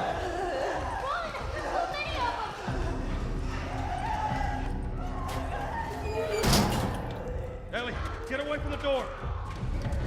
This part basically speaks for itself for now. Sam! He just crawled through. He what? Sam, what the hell are you doing? Getting us out of here. Well, hurry up then. Hurry up then. Alright. Gonna try to slip through them like that. Let's go. And yeah, we're gonna get to the end of these sewers. And this upcoming fight, there's gonna be a fight right here, is on a timer actually. It's not a fight where you would have to kill all the enemies. So I'm gonna abuse that fact quite a lot. I gotta wait for him to stop pushing the doors, then I'm gonna craft the molly. And I gotta wait for him to deliver his line, and then I can leave. Here, give me a boost. Get through that window. Open it from the other. Right, so make sure everything is reloaded. I picked up the shorty as well, just like a little shotgun. It's not that good, but in certain places I'm gonna be using it. So, as I said before, Molotov is really strong because of its duration and radius, thanks to the manual pages. Nice aim, by the way. So I'm gonna use that Molotov to burn the guys there. Then I'm gonna craft another Molotov.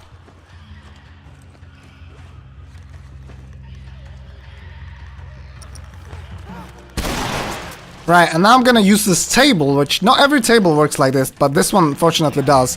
They cannot hit me on this table.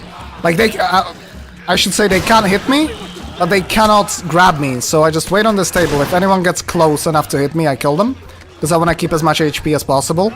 That's why I healed. And now I'm just gonna wait at this doorway when they open it. Okay, awesome. That was pretty good. I took a little bit of damage, but that's fine.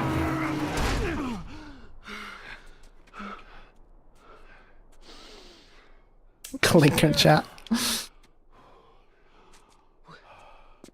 So there's a little jump I can do here, which will save a second, and I can only it costs me 1 bar, and for a sniping section afterwards, I want a lot of HP. So where's this tower? So I want at least 5 bars. I have over 6, so I can do that jump and lose that 1 bar and save a second. Now, if you remember in the intro, that was Tommy, our brother. He was able to boost us. Now, Lil Sam here can do the same, but his pathing is absolutely random every time. And seems like we are getting... no. Seems like he's not in the mood. Ellie, on the other hand, just clips through you. And for some reason, Sam is the only other guy besides Tommy that can boost you. And if you get lucky and get boosted, you can save like 2 seconds. What about you? How you holding up? Business as usual, right? So now this jump. As you can see, I have over 5 bars, quick maths, and yeah, there's gonna be a pretty interesting end to this chapter coming up.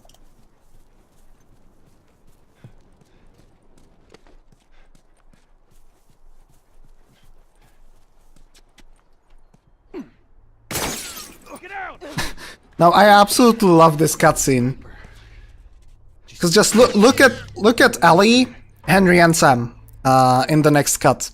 Y'all stay here. No. Before you start. Here, I look. need you guys to keep him. Turn around. I'm gonna Turn around. Turn around. Like, why? get the angle. Anyway, Hey, be careful. Joel has a plan. I have one as well. He has a plan to get an angle. My plan is to get a angle of 0 degrees and just run through. Now you see me running to the side at some points. These shots would normally stagger me, but if I'm running diagonal like this, they don't. Gonna throw a molly there. Okay, that one staggered me. Okay, I hope I don't get shot again. Okay, we're fine. This is why I needed the health. Because if I had less than 5 bars, I would have been pretty much dead at this point. Alright, cool.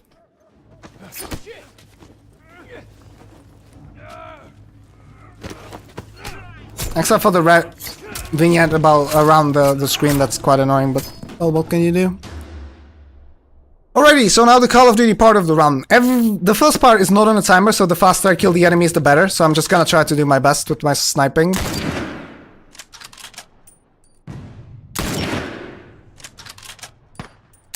Every single miss loses like 2 seconds. To rip 2 seconds. Actually, that one did lose 2 seconds.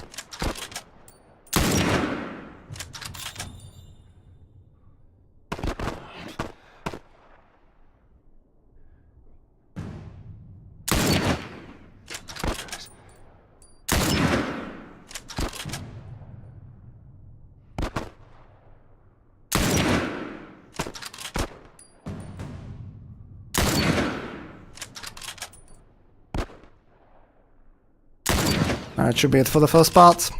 Also, look at this sick hip fire. Yeah. Doing... I don't know.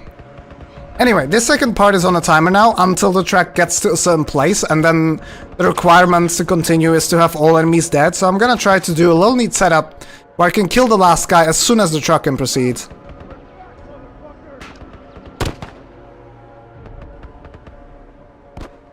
Good night, Strife. So I'm gonna shoot that guy, wait a little bit, shoot that guy, and shoot that guy. Now, the problem is if I kill them too fast, an extra enemy is gonna spawn. If I kill them and then if I kill them too late, Henry is gonna shoot one of the last 2 guys. And I wanna make sure it's the other guy that I'm not aiming at. This might have... No, okay, perfect. Awesome. As you could see, Henry shot that guy. It's random, he could have shot this guy as well, but I timed it well and he didn't. Because I killed that guy already. So there are 2 more things, actually 3 more things. To the sniping section. First one is shooting this greedy bastard.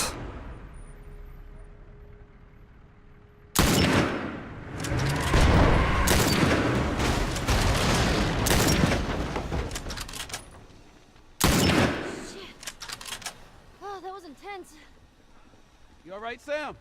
Yeah, I'm okay. Thanks, Joel. Yeah, unfortunately we cannot really do a 360 no-scope because there is no hipfire in the game. Kinda sucks. We should move. Or no leaning. Like you cannot lean behind an object and peek out, which kinda sucks because the leaning functions are most of the time super broken in Uncharted, so kinda unfortunate. Sam, are you okay? Yeah, I'm fine. So I shoot the guy that gets on top of Henry because Ellie is a badass, kills the other 2. Let's move! And now for this, I don't have to shoot anyone anymore. However, so the split was probably faster than my PB because I lost time to RNG. I don't have to shoot anyone anymore, and after a certain period of time I'm just gonna dismount the sniper rifle automatically. However, there's a 7-second time period at the end of like a... How long does it take? Like a minute to dismount at the end. For 7 seconds, if you shoot, you're gonna dismount the sniper rifle earlier, so I'm gonna use a visual cue. And I'm gonna shoot within like the first second of that time window. Right there. And dismount immediately after the shot. Saves like 7 seconds, as I said.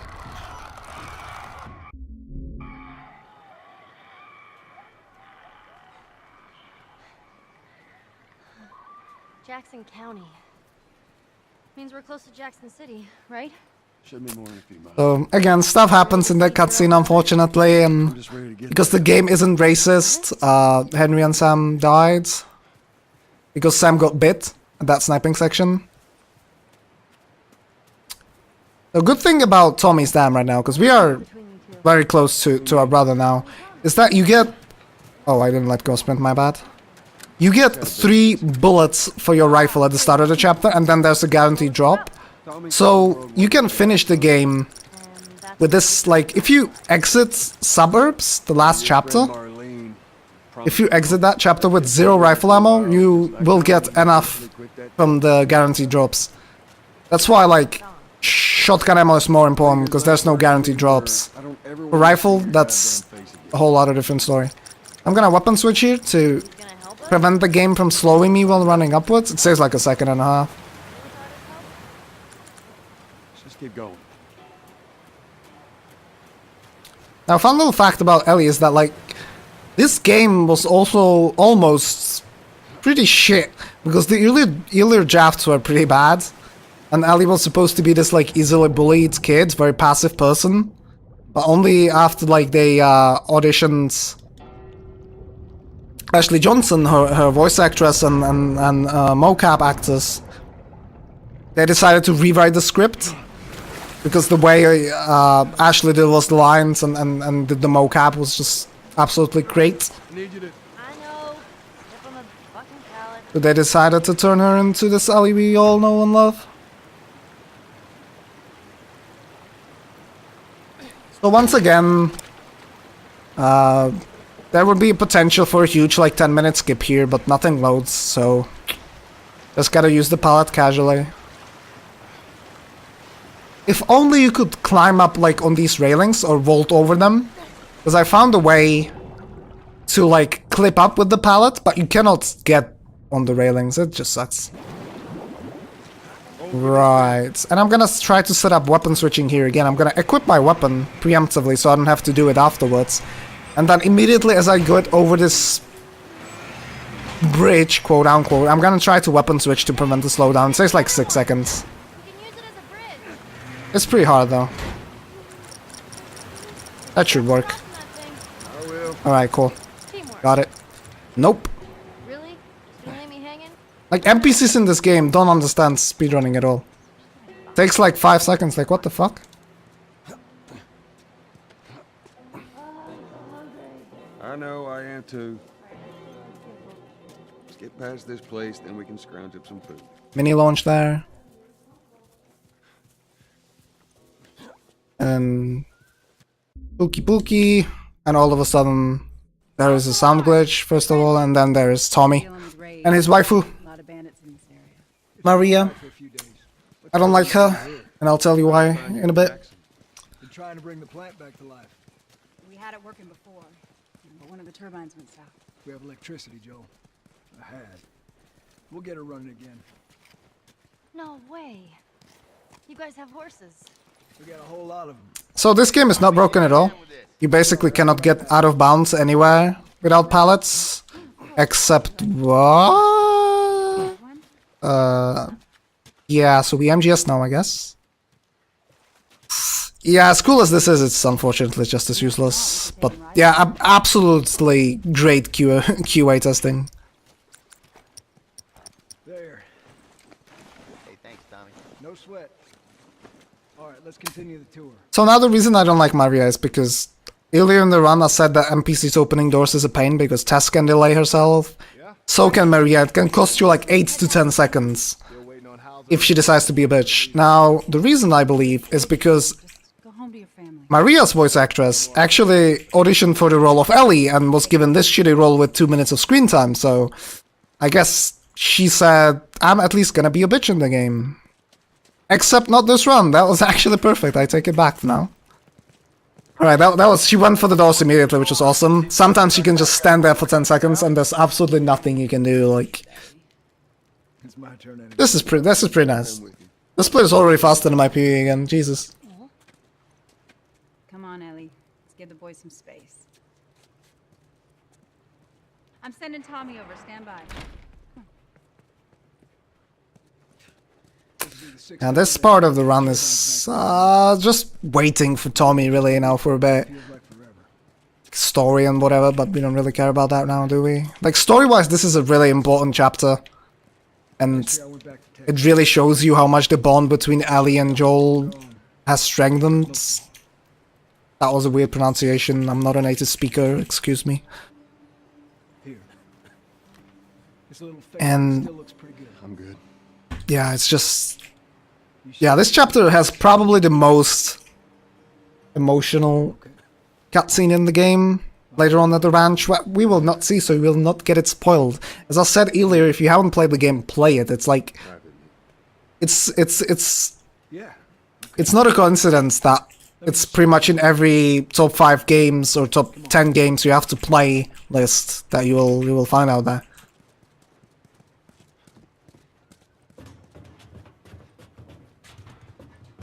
I mean, obviously, if you like don't prefer consoles or don't like them or whatever, it's like it's still worth it for the story. I'm gonna have to get past Tommy and restart encounter to skip him closing the doors. Now, I get the checkpoint as soon as he opens the doors, but if I checkpoint restart there, I for some reason get a 90-second load screen. This game is well programmed, I guess. Alright, I pushed myself in front of him, which is gonna speed him up right here. We couldn't really see it, but it says like half a second. You still gotta deal with infected though, right? Who doesn't? But it's the world we live in. Or maybe you don't have to be. You sound like Marlene. I'm not sure I should have crafted that. I think I did. Actually, I might have just... Shit. Hold on, let me think. I have 2 bombs. I'm gonna pick up 1 more. That means I'm gonna have 3. 1 bomb there.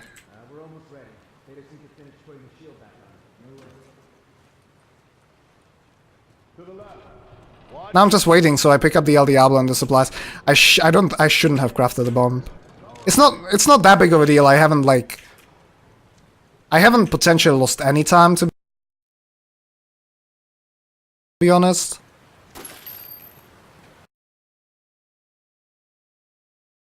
It's a really good weapon. It's basically a rifle, so we can save rifle ammo. We're gonna be using it only in this chapter. Yeah, I'm missing the explosive. That means I'm gonna be missing a smoke bomb.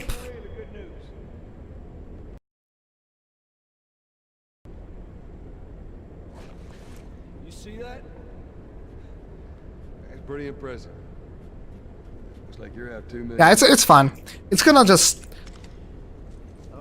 It's gonna include some RNG at the end of the run. Not like a big deal RNG. It's a couple of seconds, but in a run it would have been a pretty big problem. In like in a world record attempt.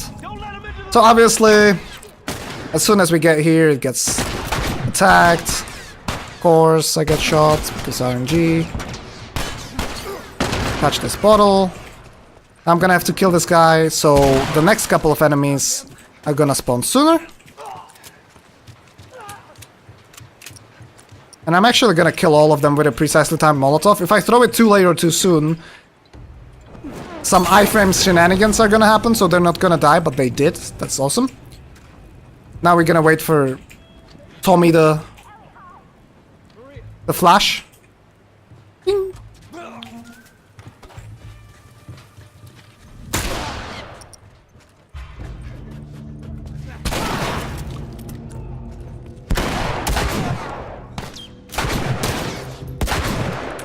Alright, that was pretty good, pretty clean.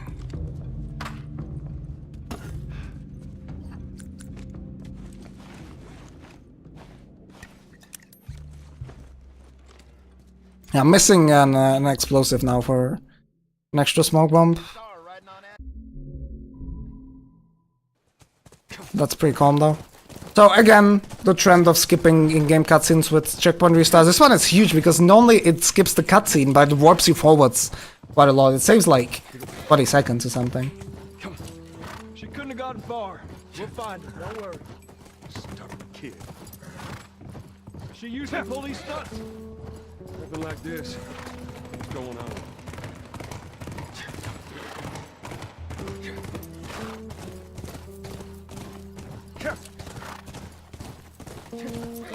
Oh, we lagging again? No, we should be back to normal. Should be back to normal. That was probably a server problem. Because everything on my side is green.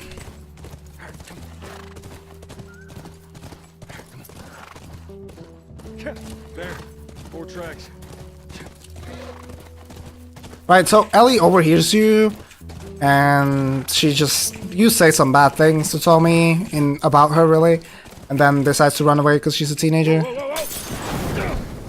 Okay, with this fight, I'm gonna try my best. I'm gonna try to actually get a really cool quick kill here. Gonna kill that guy and miss that guy because I'm bad. That's fine though. I should have just zoomed in for him. Now the red guy that I killed, hello, is a really cheeky bastard in a way where he can just like be invincible for some reason. Now this fight was really sloppy.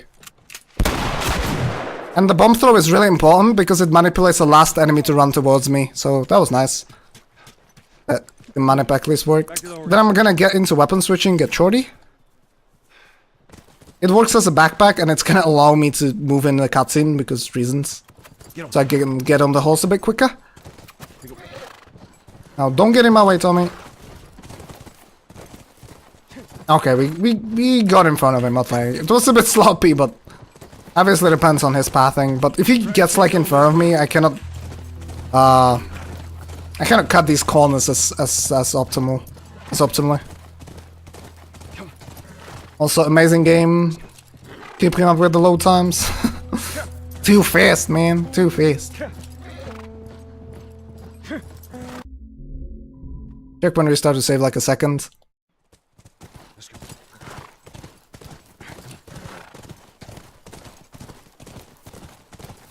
Look, by the ranch. And yeah, here would be the cutscene that I was talking about.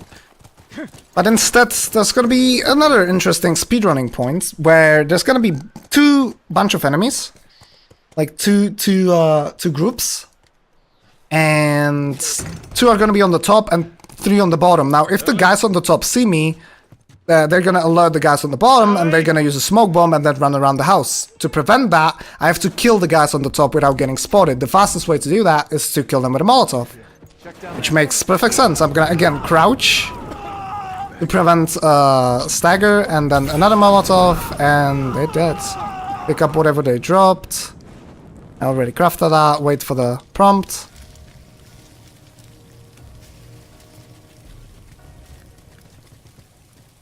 What? Alright. Oh, I got a okay. Well, this just shows you how fantastic the game is to run. I gotta wait for the subtitles before I skip this cutscene. So I just lost like 8 or 9 seconds to the fact that I got a sound glitch. I've never had a sound glitch there actually, and that sound glitch delayed the trigger. So as I said before, sound glitch happens when the game doesn't have enough time to load, like you're moving too fast for it. And then it doesn't allow you to press any triggers, any prompts, areas don't load, until the sound glitch is gone, until the game like catches up with you. And that's exactly what happened there. For some reason, sound glitch happened that I've never occurred before, and I just had to wait before getting the prompt. How many people you think are there? Fireflies. Yeah, Speed Souls has a marathon from the 1st to 3rd December. You think there'll be other people my age? I might be actually doing some hosting on that event. Well, anyway, university now, it's like... The reason we are here in a fictional university is because Tommy told us that, like, the Fireflies used to have labs here, right? As he remembers. Okay, I'm gonna invite them to... Okay, nice double. Nice ammo. Gonna invite them to a party, Molotov cocktail party. Usually 1 or no enemies survived the Molotov. This time 2 of them did, but I got a double kill, so that's nice. And I got a nice ammo drop as well, so now I have enough shotgun ammo to finish the game with, which is great. Hey, I was thinking. So yeah, the premise is we're trying to get Ellie to Firefly Lab so they can, like, try to extract the whatever substances or whatever are in her that are preventing her from turning into a zombie since she's infected, because she got bit. Well, when I was a kid, I used to want to be a singer. Shut up. No, serious. But yeah, this chapter is not that much fun. There's nothing going on really. It's like, hello? I don't think so. There's not that much going on until the end of the chapter really. And there's some nice BS that can cost you like around 11 to 20 seconds. And there's not that much you can do about it really. Hey, look. Firefly. Joel, look. I'm gonna get off this horse quite early, because if I go too far, I'm gonna trigger a cutscene. Like an in-game cutscene. Or scripted event or whatever. But since I know where to go, I can just completely bypass that. I'm gonna reload all of my guns. And you're gonna be seeing the first smoke bomb in action. It's just gonna show you how overpowered it is. Both in the single player and the multiplayer portion of the game. First I'm gonna get rid of this clicker. Hello. And then use the smoke bomb. Which is so good that it prevents clickers from hitting you. Because clickers are blind, they use the smoke bomb and they cannot like notice you, like what?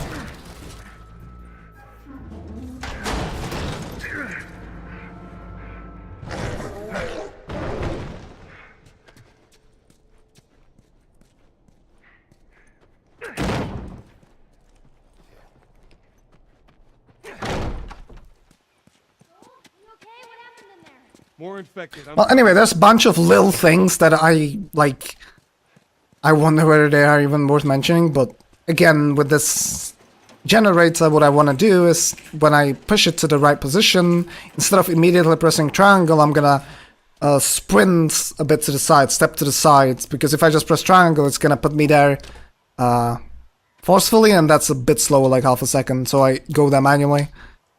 Or I don't want to reload my weapons before that, because then I would have to put them away. Or it would delay taking off the mask, which would result in me opening the door slower. Like, Let's try the gate. just very subtle things in the run. They all add up over the course of the 2.5 hours.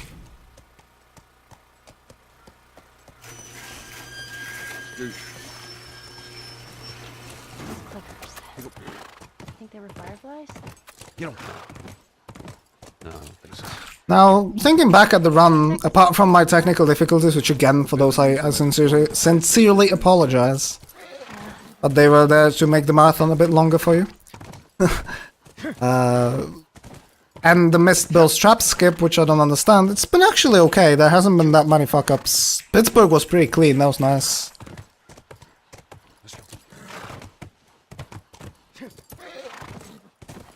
Anyway, this is one cool little thing.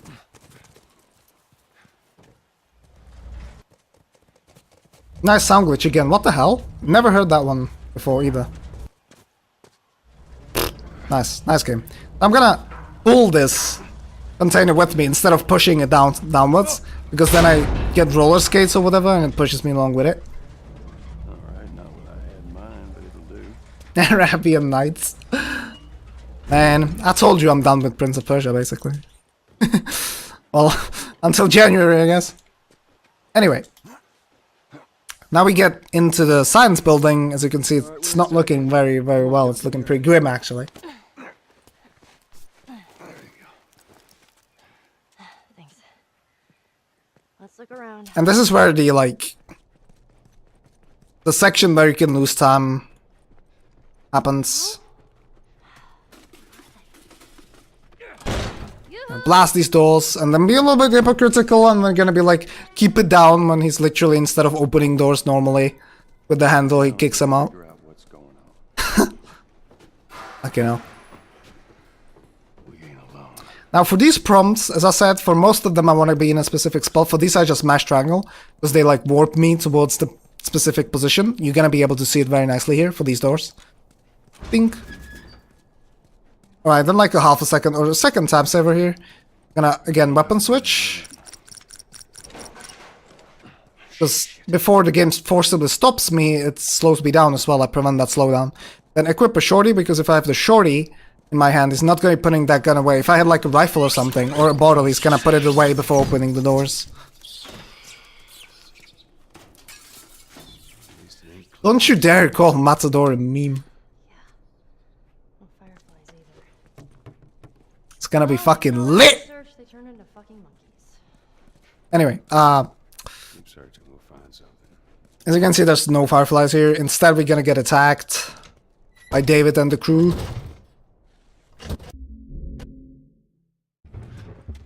Dave and the Mandem. Don't matter. We know where to go. Let's get the So, hell out of here. what I'm gonna do is shoot this guy.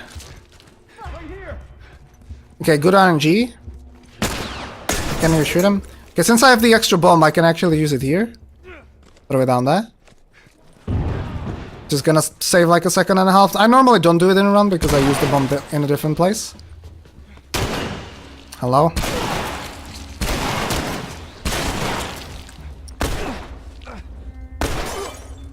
Alright.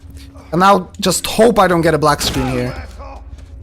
No black screen, no black screen. Oh, we got a black screen. Okay. Well, that's completely random. We don't know what causes it.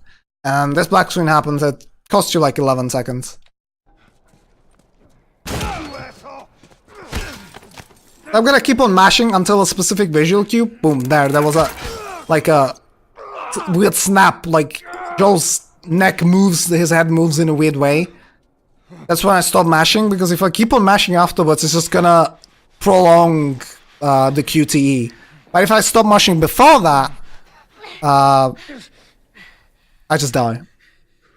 Also, heart attack on site, please call an ambulance.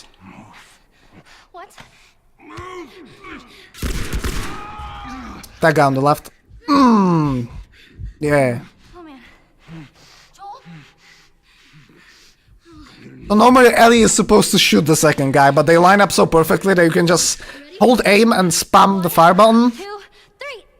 and kill them both. And since he's like scripted to get to that certain position, he just runs there and then dies. Ooh, shorty up my ass. Oh. Damn horse.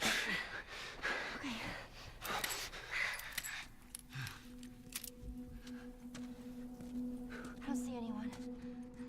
Let's go. Yeah, this marathon runs in terms of Joel? weird glitches has been quite interesting, I'm not gonna lie. Can you handle the window? Well, parkour skills here, that's from my Mirror Search background. Basically me IRL, except without a hole in my stomach.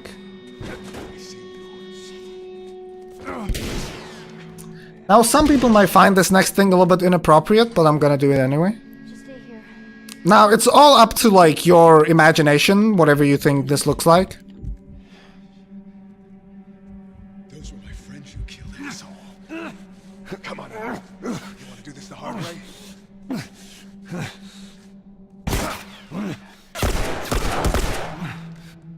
I gotta wait for Ali to shoot him, then I can shoot him again. Or rather, if I peek before that, he would shoot at me, and that would prolong this entire thing. We gotta get you out of here. I'm okay. You're not okay, Joel. Now come on. Oh, I love how he's on the verge of passing out, but look at this reload speed, okay? Move it. And it's reloaded. Nice. Alright, so another little thing, what I'm gonna do is I'm gonna go to the left side of Ellie, because that allows me to get into a cutscene sooner, like that. And then I'm gonna make sure to go a bit to the right, so I stagger into this scripted event. Like this. Otherwise I would stagger in the metal thing on the left. Here, lean on me. No. Well, can you walk? Yes. Then fucking walk.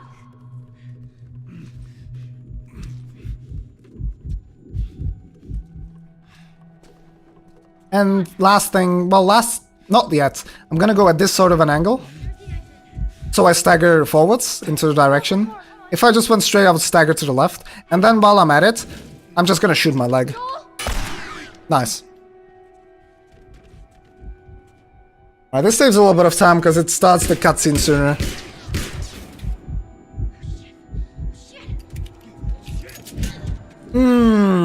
Fully fledged hit with a blunt object to your shoulder while you're 14 years old from a fully grown up man definitely doesn't destroy the bones or anything.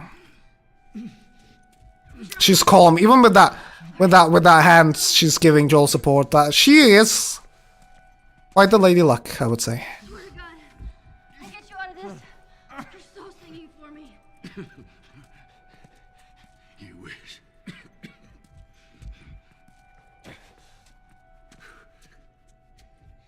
Wait here. Alright, and this is the end of University.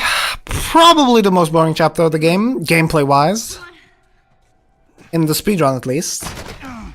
And coming up with Winter, which, apart from QZ, is probably the hardest chapter in the game. And it's gonna start off with Deer Lily, which is it's a quick shot, quick kill on the deer, and it's quite precise, so I'm gonna have to be quiet to hear a specific audio cue.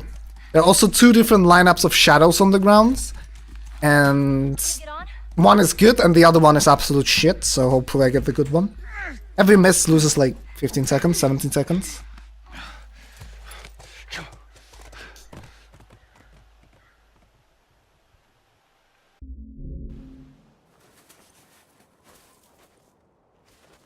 Alright, we seem to be getting the good shadow layout. Okay.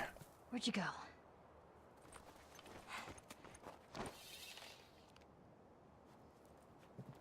There he is. Ah, that messed up. Aimed too far to the left. Timing was good, but aim was absolute shit. Goddamn. That's fine. Even though they should be 100% consistent with my setup.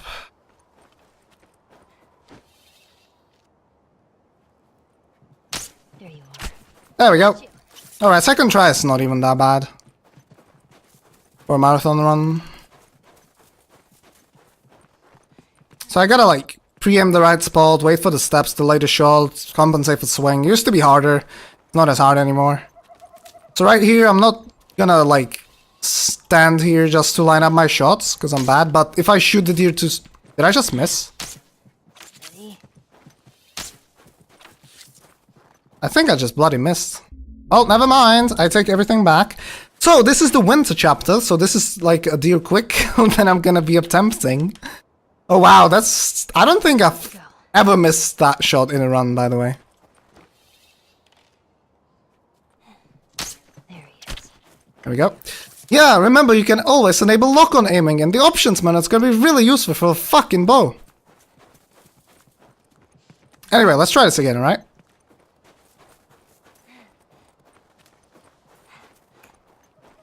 So I gotta delay the shot because the deer has iframes. There we go. Oh man. Holding bow gangster style, I like that. And we're basically Tomb Raider now. How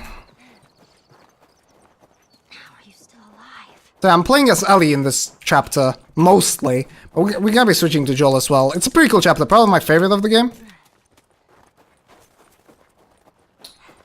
But all of the upgrades that I have absolutely no impact on Ellie. So this is basically NG now for this chapter. Oh, great. Everything's cool. This place is not creepy at all. Oh.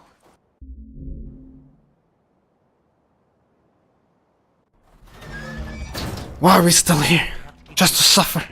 Okay, that was a horrible impression of Cass, but that's fine. So this is one of the hardest fights in the game. I don't want to miss a single shot, really, if I want to do it super fast.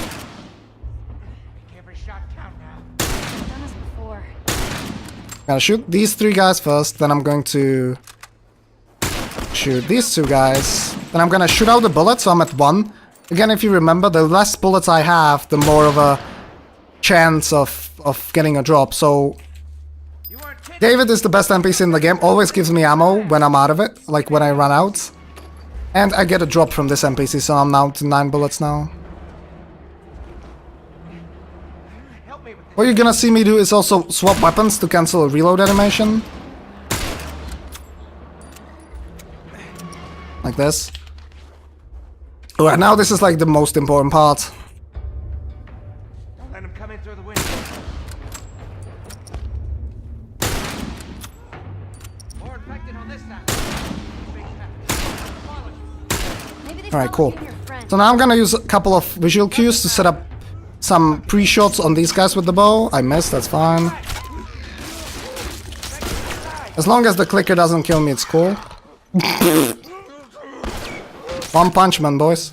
See, that's why David is the best NPC in the game. Because Bill will just get grabbed and cost you time. But bloody David just goes in and fucking punches his brains out. Jesus moly. Except I didn't really get... Okay, I kinda screwed up, to be fair. I have no ammo. Hopefully I'm gonna be fine. So what happened is that I didn't shoot the rifle out because he punched him. But I should have shot the rifle shot out. So I would be at 1 bullet. Let me actually pick this up, to be honest. I would be at 1 rifle bullet, or 0 rather than 1, and he would like give me ammo. And I didn't do that. I kinda screwed up. I'm gonna clip through David with a pretty precise melee attack. This saves actually a lot of time, like, 'cause you would be forced to be behind him. He will also slow down. And he's like down there, so this saves a lot of time. Quite precise though. Hey kid, you alright? I'm fine. More clickers. Get out of there! You do kill him, that's the paradox. That he is actually the nicest NPC when it comes to AI. Not in terms of story. Because every NPC, including your own characters, are just fucking idiots. Okay, I need a drop here, otherwise this is gonna be real bad. Okay, that's not... I wanted 3 bullets, but yeah. This could get a little tricky. Because I don't have enough ammo. I should have like 8 here. If I was given those 6 bullets by him, but I didn't shoot it out, I didn't realize. Like, instead of using the bow from one of the guys, I should have used the,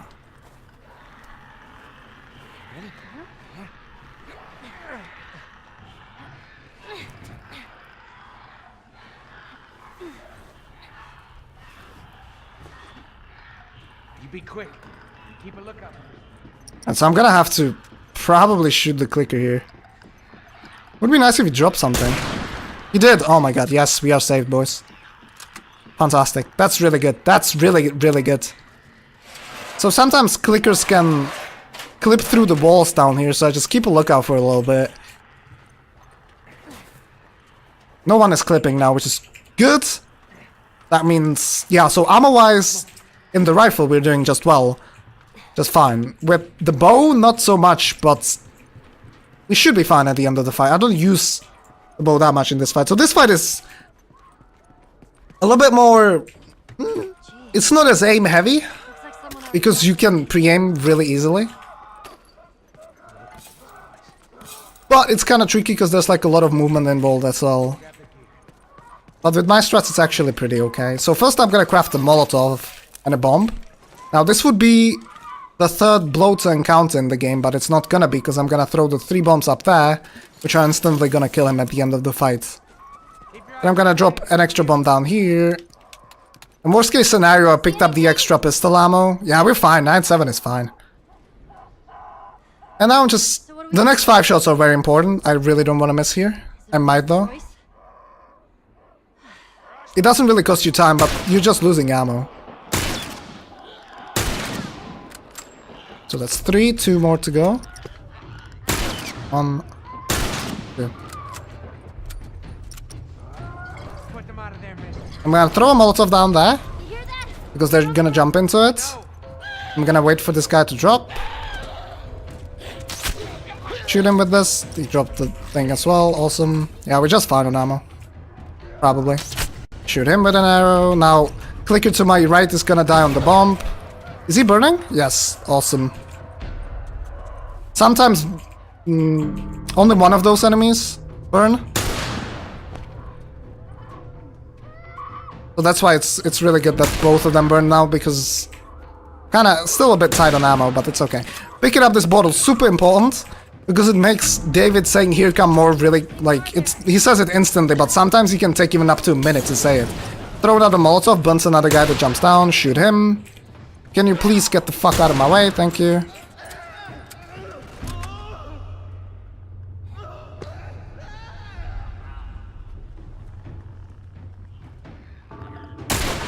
And now just shoot the last two clickers. Ding dong, and they're dead. Alright, flawless fight. Did they drop anything here? Yes, awesome. So we even have the optimal amount of ammo. That sounded like the blow to survive though. That was really weird. It's fine though. Nice. Okay, awesome. No infected. No infected. What'd I tell you? Alright. Let's head on back. Put the lit Molotov back into a packet. Interesting thought. I actually haven't had that. Alright, so as it turns out, as you guys saw the chat talking about, David is actually the bad guy. He's the leader of the guys that attacked you in the university, and he's a little bit of a psycho, and he wants you to well, I was about never mind. Let me yeah, never mind. But yeah, he wants revenge, let's put it that way. She's here. Hey, I got her! So he's trying to track Ellie, and they succeed. Anyway, we gotta get on this last ride with Catalystz. Now the controls of Catalystz here are really weird because they wanted to like simulate that Ellie is not as good at riding the horse as Joel is, but it's just really weird. Like you can see the horse kind of glitching. It's really weird. Anyway, I went through one grab on purpose because it's scripted basically, and I'm not gonna grab at all until the next scripted grab, so I can just go through these enemies. However, I can dodge that scripted grab by just going through here. So not only did I take a faster path, I also dodge a scripted grab, so win-win.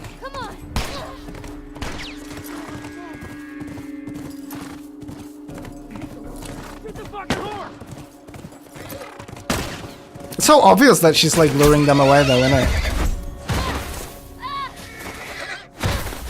Rip Catalystz, you served us well. Ripin Pepes.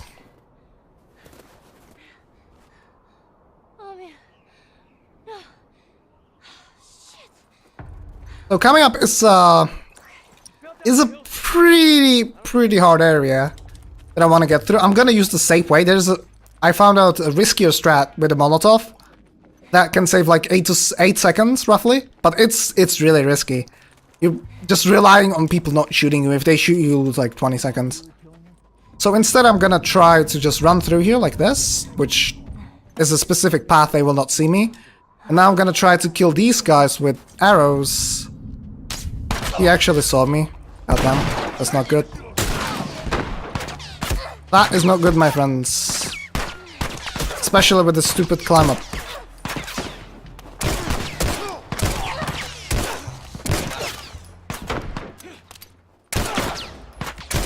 And die, sir.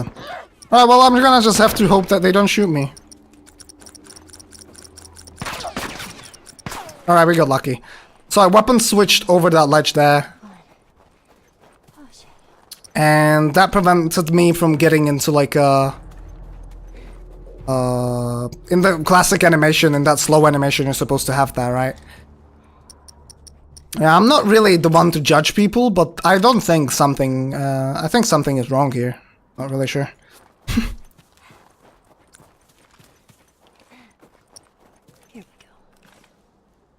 Alright. Glad that worked. That weapon switch is actually quite specific in that I have to let go of my movement stick. If I don't let go of the movement stick, what happens is you just get sacked on the ledge anyway. So that was pretty nice.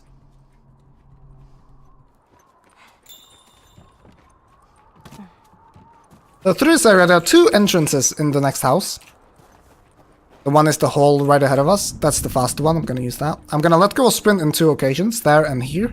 So they proceed and see me later, which reduces the chance of them stunning me to basically 0. Because I'm always stuck in these climb animations, and if they shoot you in them, they cannot stun you. I wanna get seen by this guy here, so the next guy comes charging at me. Shoot him. This guy should come charge at me, unless... He might be high. What the hell are they doing?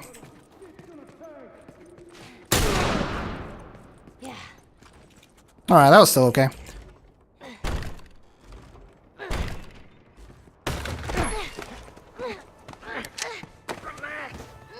Keeping you alive here. So this is where you, like, get captured. So this is another guaranteed drop for the rifle. Which is really nice. Even though I should have quite a lot of rifle ammo because I didn't use any in the university chapter. Where the hell are you?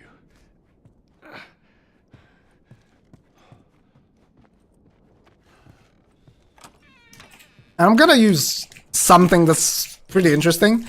So as soon as the enemies spawn, my flashlight's gonna start to flicker for some reason. It's just scripted like that. It's not timing, nothing. It's just scripted like that. So then I'm gonna know that I should start sprinting for a bit, and then I'm gonna shoot the enemies. So it starts to flicker, I sprint, I aim, shoot 1, shoot 2, shoot 3. Where is she?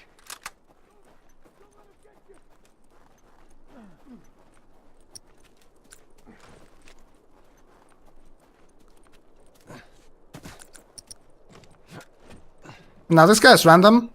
Sometimes he might just keep on running. Sometimes he's gonna shoot at you. Okay, this time he decided to keep on running. We're just gonna pretend to be his buddy.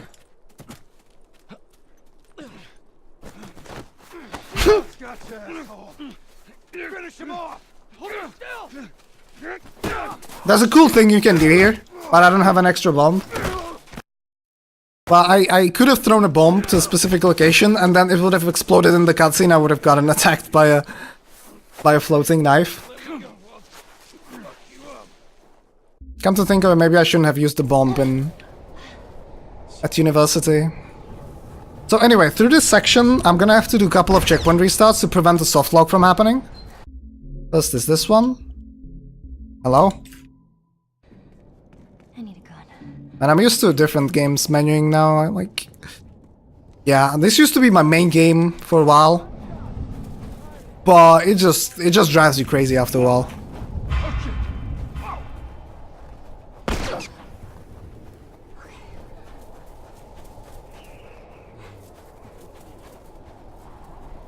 Pretty happy with what I've accomplished with the game though, like I broke pretty much every milestone. Okay, so that guy's random, sometimes he's not there. This time he was. It's actually better if he is there. I used the bottle at him and then just sprint through. I also want to get seen, that forces the enemies that are normal inside of this building out.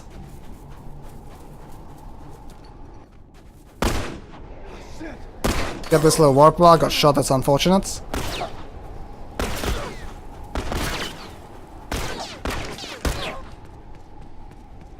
Don't kill me, okay? Thank you. Didn't get stunned though, so that's good. And then the next checkpoint restart is gonna be for 2 reasons. Again, mainly to prevent the softlock. And the second one to get some health back. Okay, great. So... now, since I'm playing on easy, these throwable objects are here. Normally they wouldn't. On any other difficulty. But I can use them to fight David, so I don't have to do any sneaky shit. You also saw me swap the objects for some reason. If you look at the bottom right, the brick is gonna disappear now in this cutscene. So if I pick up a throwable object, I'm gonna lose it. But since I swapped them, I have one right next to me. Right here. Throw it at him. Stab his fucking butt. Well, I said butt, but I don't know why I said butt. I don't know. It's late, guys, okay? It's 3 AM for me. His frontal butt, I guess. Well, the second bottle is closer, because normally I would use this as well. So I'm just gonna throw it at him as well. Stab him into his butt. Again. And then he's staggered for so long that I can actually stab him in his upper butt as well. And that's the fight.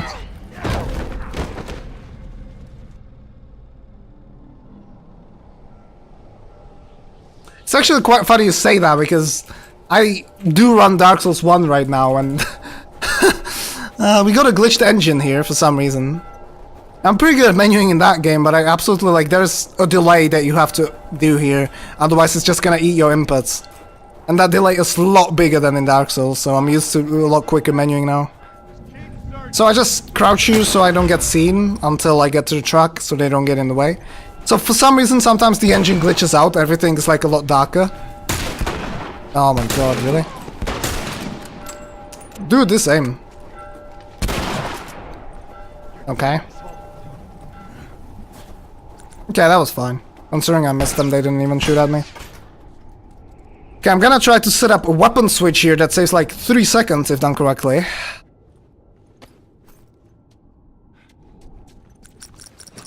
And we got it. Awesome. 3 second save, boys. We only lost like a minute at the start of the chapter, but 3 second saves.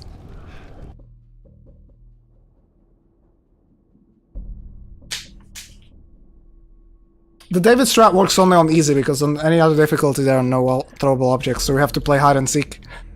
Right, so as you can see, everything is super dark because, as I said, we got the glitched out engine for whatever reason, just sometimes happens.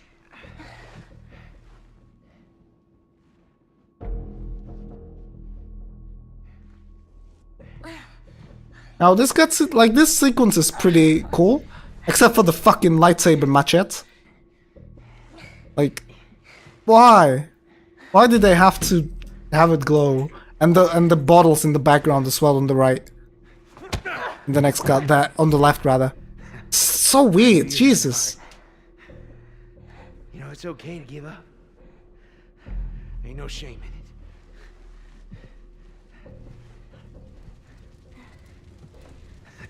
it. I guess not. I've been told that for Giraffe Percent you guys have to donate to Shadix's personal PayPal. I'm just kidding, but he deserves...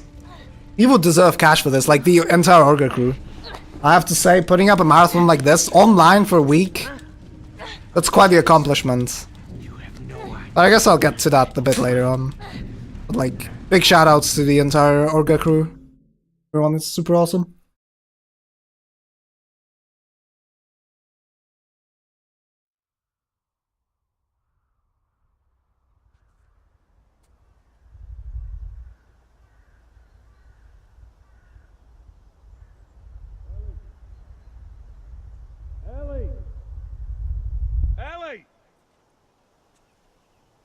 Alright, so at university we found out that the Fireflies have moved over to Salt Lake City. This is where we get off. And no. And yeah, we Feel that breeze, huh? you know, get rid of David and we get away from Colorado and yeah, try to get to Yeah, once we're done with this, Salt Lake City, and now we are here. you have played guitar. Yeah, I reckon you'd really like that. What do you say, huh?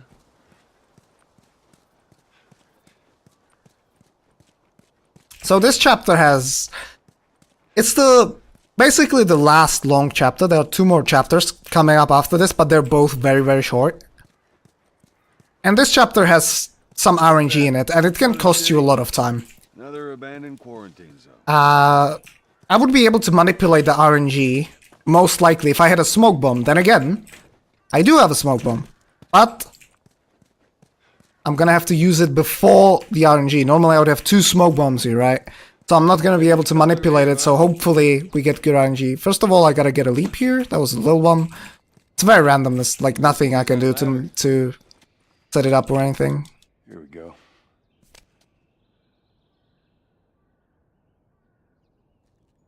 Ellie? Ellie? No, what?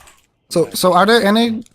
I'm just talking to the organization crew right now. Are there any donations? Oh, there's one from Neil Druckmann himself. He's enjoying the run. He's never seen the game broken like this. Yeah. All right, that's cool, Druckmann. Fuck you as well while you're at it. Fucked up Uncharted 4. I'm sure he's gonna fuck up the second game. All right, so I'm gonna do the giraffe percent because people love it. It's a really nice scene with the giraffe. Really cool.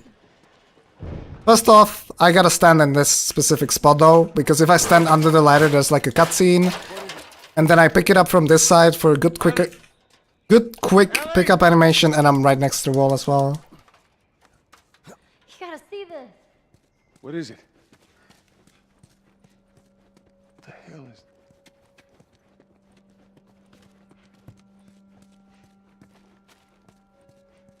In this room, I have to crouch walk.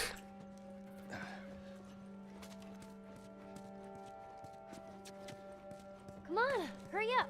Because I'm forced to walk, that forces her to warp, and Giraffe Persons come up. Enjoy this, it's really nice. I really like it personally. You see them? Shh, don't scare it. I won't. What are you doing? It's all right. Come here. Come here. Hurry up. Come on. Hey there. So fucking cool. Aw, where's it off to? Here, come on, let's go. He's probably gonna charge back anyway, knowing that some bitch. Anyway, that was the giraffe. Hurry up, come on, come on, come on. Yeah, the music is absolutely wonderful here.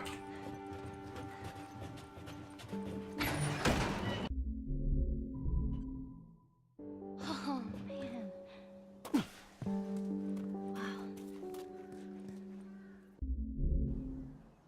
Wow. Look, I know you mean well.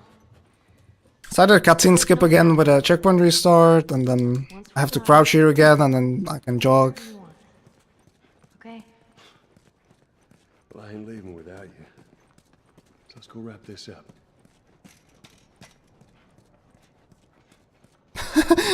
Native Italian Shiraz, that's nice. I'm gonna try to do weapon switch here, which in itself doesn't save time, but if I combine it with a launch later on, it can. Yeah, we got the weapon switch, that's nice. I'm gonna have to store an input here of this battle pickup. It sounds really technical, but I basically just press triangle when I was next to it. And then I pick it up way later. Now the reason I want a weapon switch is because I'm forced to walk through this entire section. And it's dialogue based, and I can save a little bit of time if I get a little launch here. Because I'm moving faster within the dialogue. Okay, got the little launch. I have to crouch walk again before the dialogue, until the dialogue finishes rather. That's okay, Ellie.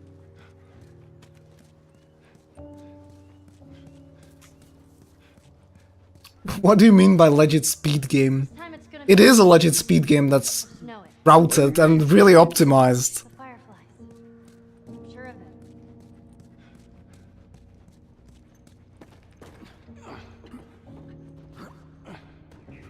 I'm gonna drop on this side because it's higher and thus I get a checkpoint sooner. I want a checkpoint restart because that puts Ellie here. Then I'm gonna shoot to get sprint right off the bat, and then I'm gonna take a very specific route here. Like, I hope this works. Like, there shouldn't be any RNG to it, but with this game you never know. So I take a very specific path, and Ellie does all the climbing stuff as well, which makes the enemies like run at me and they don't have enough time to grab her. I'm just gonna run through the entire area. Don't grab me. Throw a smoke bomb right there. And if done correctly, I should get out of combat now. Here, let me push you up there. Come on, Ellie. Come on, Ellie. She's right here. There we go. That's my prompt. There's a very little chance of this like prolonged, like this prompt gets delayed just in like 1 out of 10 attempts.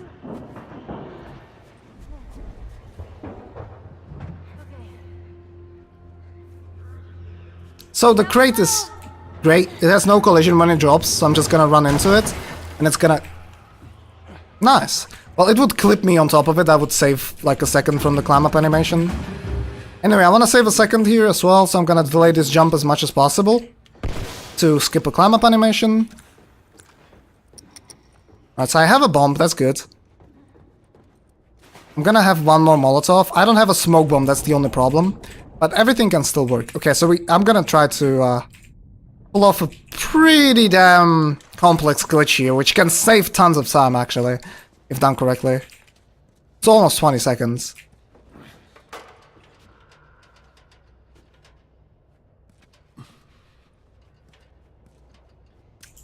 Oh, there's collision boxes there.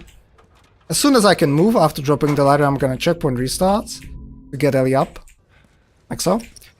Alright, so there's a clicker behind a fence here, right? And if you alert the clicker, you're not supposed to boost Ellie over, but I can still do it, and that completely breaks the clicker's AI, so I'm gonna attempt it right here.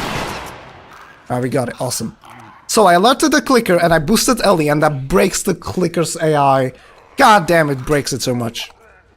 So now I'm technically in combat, but the clicker doesn't notice me at all.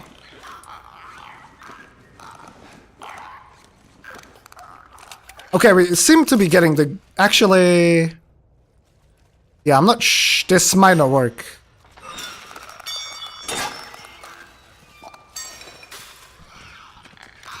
So, can you move? Whatever. I'm gonna pick up these mats. No sound, that was weird. Right. I tried to manip the RNG at least a little bit, but we're gonna wait and see. Hopefully it's gonna work. I think I might have lost my sprint speed though, and that's because of what the clicker did. Normally, most of the time, it's gonna walk on the stairs, and then I can keep my sprint speeds, even though, like, I'm technically not in combat. Also, dolphin swimming is the fastest way to swim. Here, I want to get on these containers. See, I'm just jogging now. That's because of where he went. That's, like, nothing I could have done there. But, the most important part of the glitch is coming up, where I can use the clicker to keep sprint speed even into the next area, which saves, like, 12 to 14 seconds out of this entire thing. So, let's see if we can do it. However, it's quite complex. I need him to get in the hallway that I came from, otherwise it will not work. I cannot hear him, so it seems like we got really bad RNG. Alright. Get on.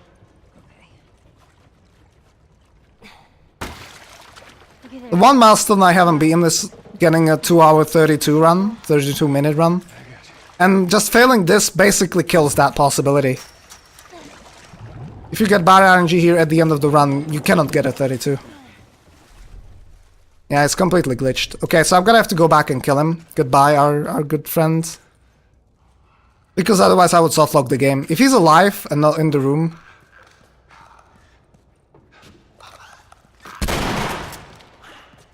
then I'm just gonna... Oh, he didn't pick up the mats, what the hell? I'm not technically losing time now. Well, I am a little bit. Because I have to wait for the Ellie's drop anyway. Alright, well that was really bad RNG. Damn ladder broke off the wall. Another thing that this clicker when he's alive does is that since you're technically in combat, what happens is... Ellie gets on the pallet a lot faster, which didn't happen this time because the clicker glitched out. Anyway, if the clicker was alive and not in this room, I wouldn't be able to get this prompt, unless he was dead. So in order to proceed, he needs to be in the room. However, if I'm able to keep him in the room... That was a weird voice crack. If I'm able to keep him in the room, when I put the ladder down to walk over it here, I'm gonna keep sprint speed into next area. That's obviously busted now, because the clicker is dead. So I can do this checkpoint restart. What? Which I normally wouldn't do. And as you see, I have the slow joke and I would be sprinting here. So that's like, it would be such a huge time save. As I said, overall it's around 20 seconds that you can save there. Let me go ahead. Follow my lead, yeah. Ellie can't swim. So if she wants to follow my lead, I'll just jump into the water. Not a lot of people know that you can do this. Can you climb up, sir? Thank you. Also, the trigger for this thing is absolutely huge. Like... Great. Come on, jump. What the hell? You're gonna catch me? I got you. Like, yeah, if you drop in the water, it doesn't kill you. It's actually faster. You didn't even need me. Let's get the hell off this thing. Another checkpoint restart. So one thing that can happen very shortly is actually a softlock as well, if you are not careful.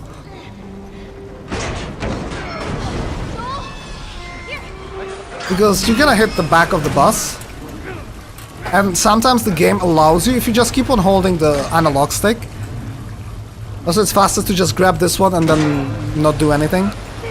If I was holding my camera analog stick too soon here, the game would allow me to move the camera sooner than it anticipates, and then this particular prompt would never show up, and you would lose like a minute because of the soft lock, and you would have to like checkpoint restart, and as I said, it loses like a minute.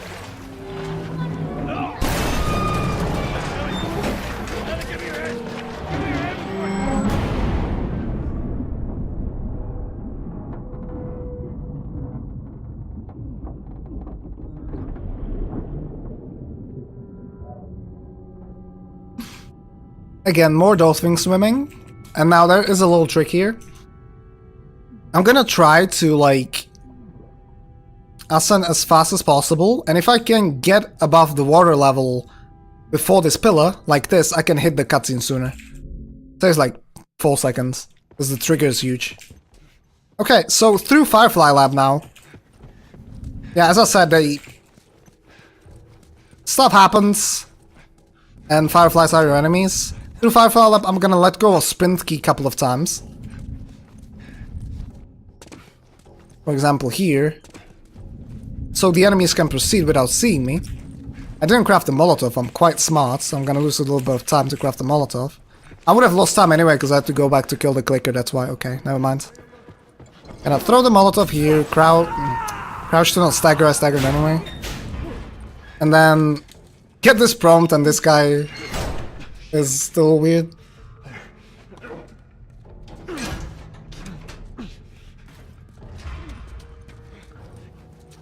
Like, you should obviously play this game, it's fantastic, it's really good. Unless you want to speedrun it, then it's ass. But it's absolutely great, and yeah, I just don't want to like spoil the very details. I'm gonna look at them with a flashlight like I did, and that's gonna allow me to they were not supposed to see me there. Well, never mind. Nice bomb throw.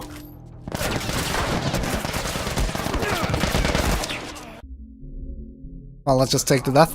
That was savage. Savage Starlight.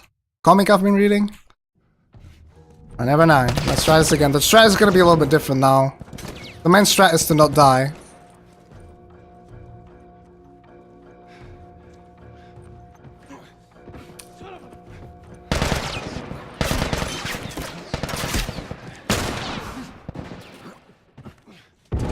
There we go. That was a lot better, wasn't it?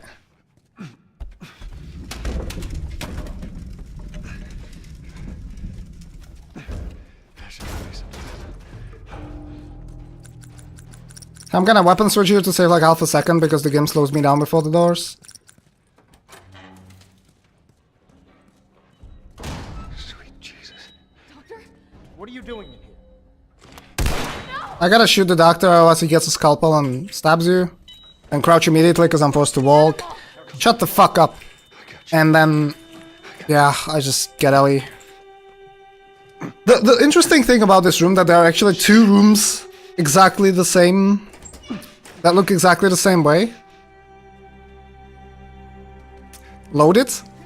And as soon as you get in the cutscene, it ports you to the other one. Yeah, that's a little Easter egg. I guess since this is the last run, I can actually show it off. So you might have not seen this if you play the game. Let me read the FOV. I'm not sure if you can see it on stream. I'll give you a second to read it. But this is not a classic eyesighting test. It says, run, you're nearly there, don't quit! Exclamation mark. Interesting. I got you. I got you. The ending is absolutely fantastic in this game, it's brilliant. Like, the fact that they make you go through pediatrics and the music, it's so good.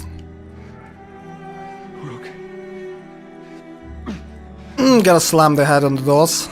That explains why Ellie is a psycho in the second game. I said get back! We got Cure for humanity here. Better shoot at it.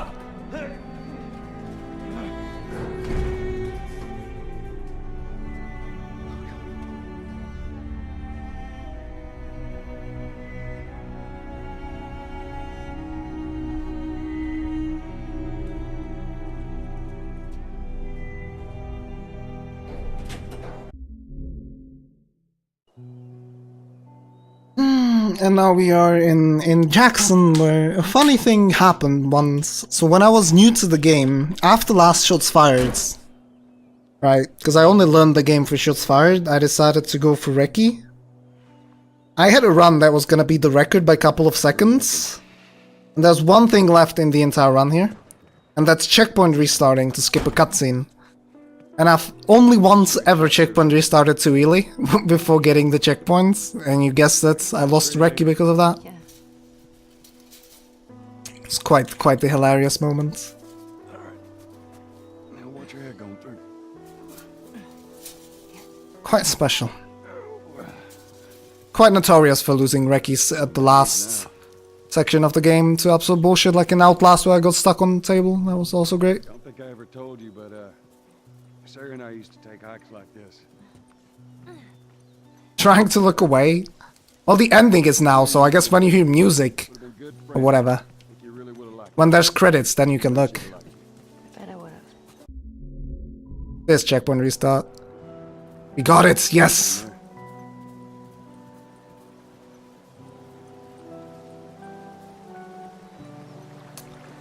So timer's gonna be very soon, get ready.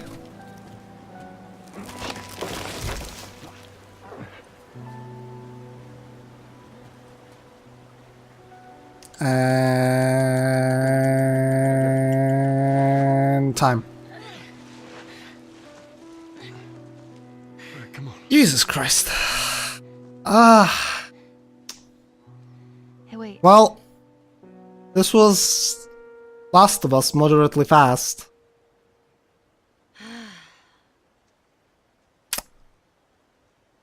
Back in Boston?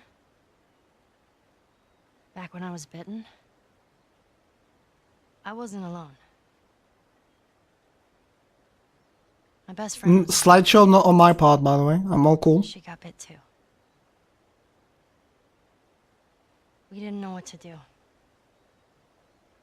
So she says, Thank you for the GGs, guys. I appreciate it. just wait it out. You know, we can be all poetic and just lose our minds together. I'm still waiting for my turn. Yeah, I'm glad you ride the run. And she was the first to die. CCY. And then it was Tess. And then Sam. None of that is on you. You don't understand. I struggled for a long time with surviving. And you... No matter what, you keep finding something to fight for. Front Now, I know that's not what you want to hear right now. Swear to me. Shotos fired? I don't know. Ending is Swear simple to me and that amazing. everything that you said about the Fireflies is true. I swear.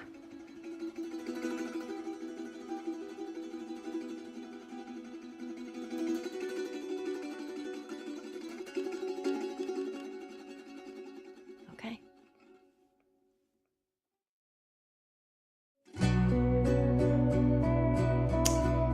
Well, I just want to say a couple of things, if I can, really quick.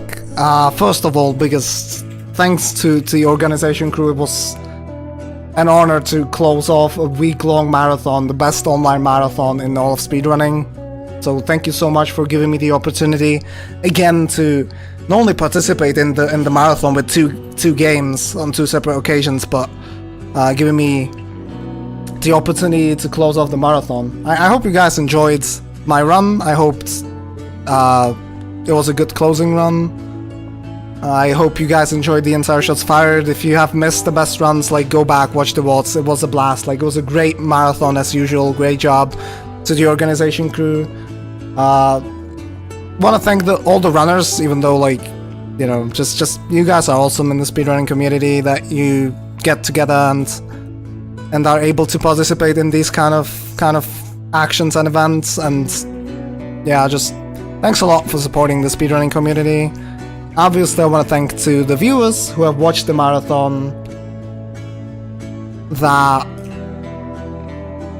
you know, we, like, Shadex and the crew do this for you guys to have fun, and you guys show up every half a year, so can't say much more than to just look forward to the next Shots Fired marathon, because I'm definitely gonna be submitting some stuff. And yeah, thank you so much for watching the entire marathon, guys. Thank you so much for organizing. And stuff still in my. All right, I'm gonna give it out to. I'm gonna pass the torch now to Shadex. All right, I'm done. Thank you so much for watching the run. I hope it was good. Sorry for the technical issues again, and yeah, I hope you had a good time. Catalystz is signing out.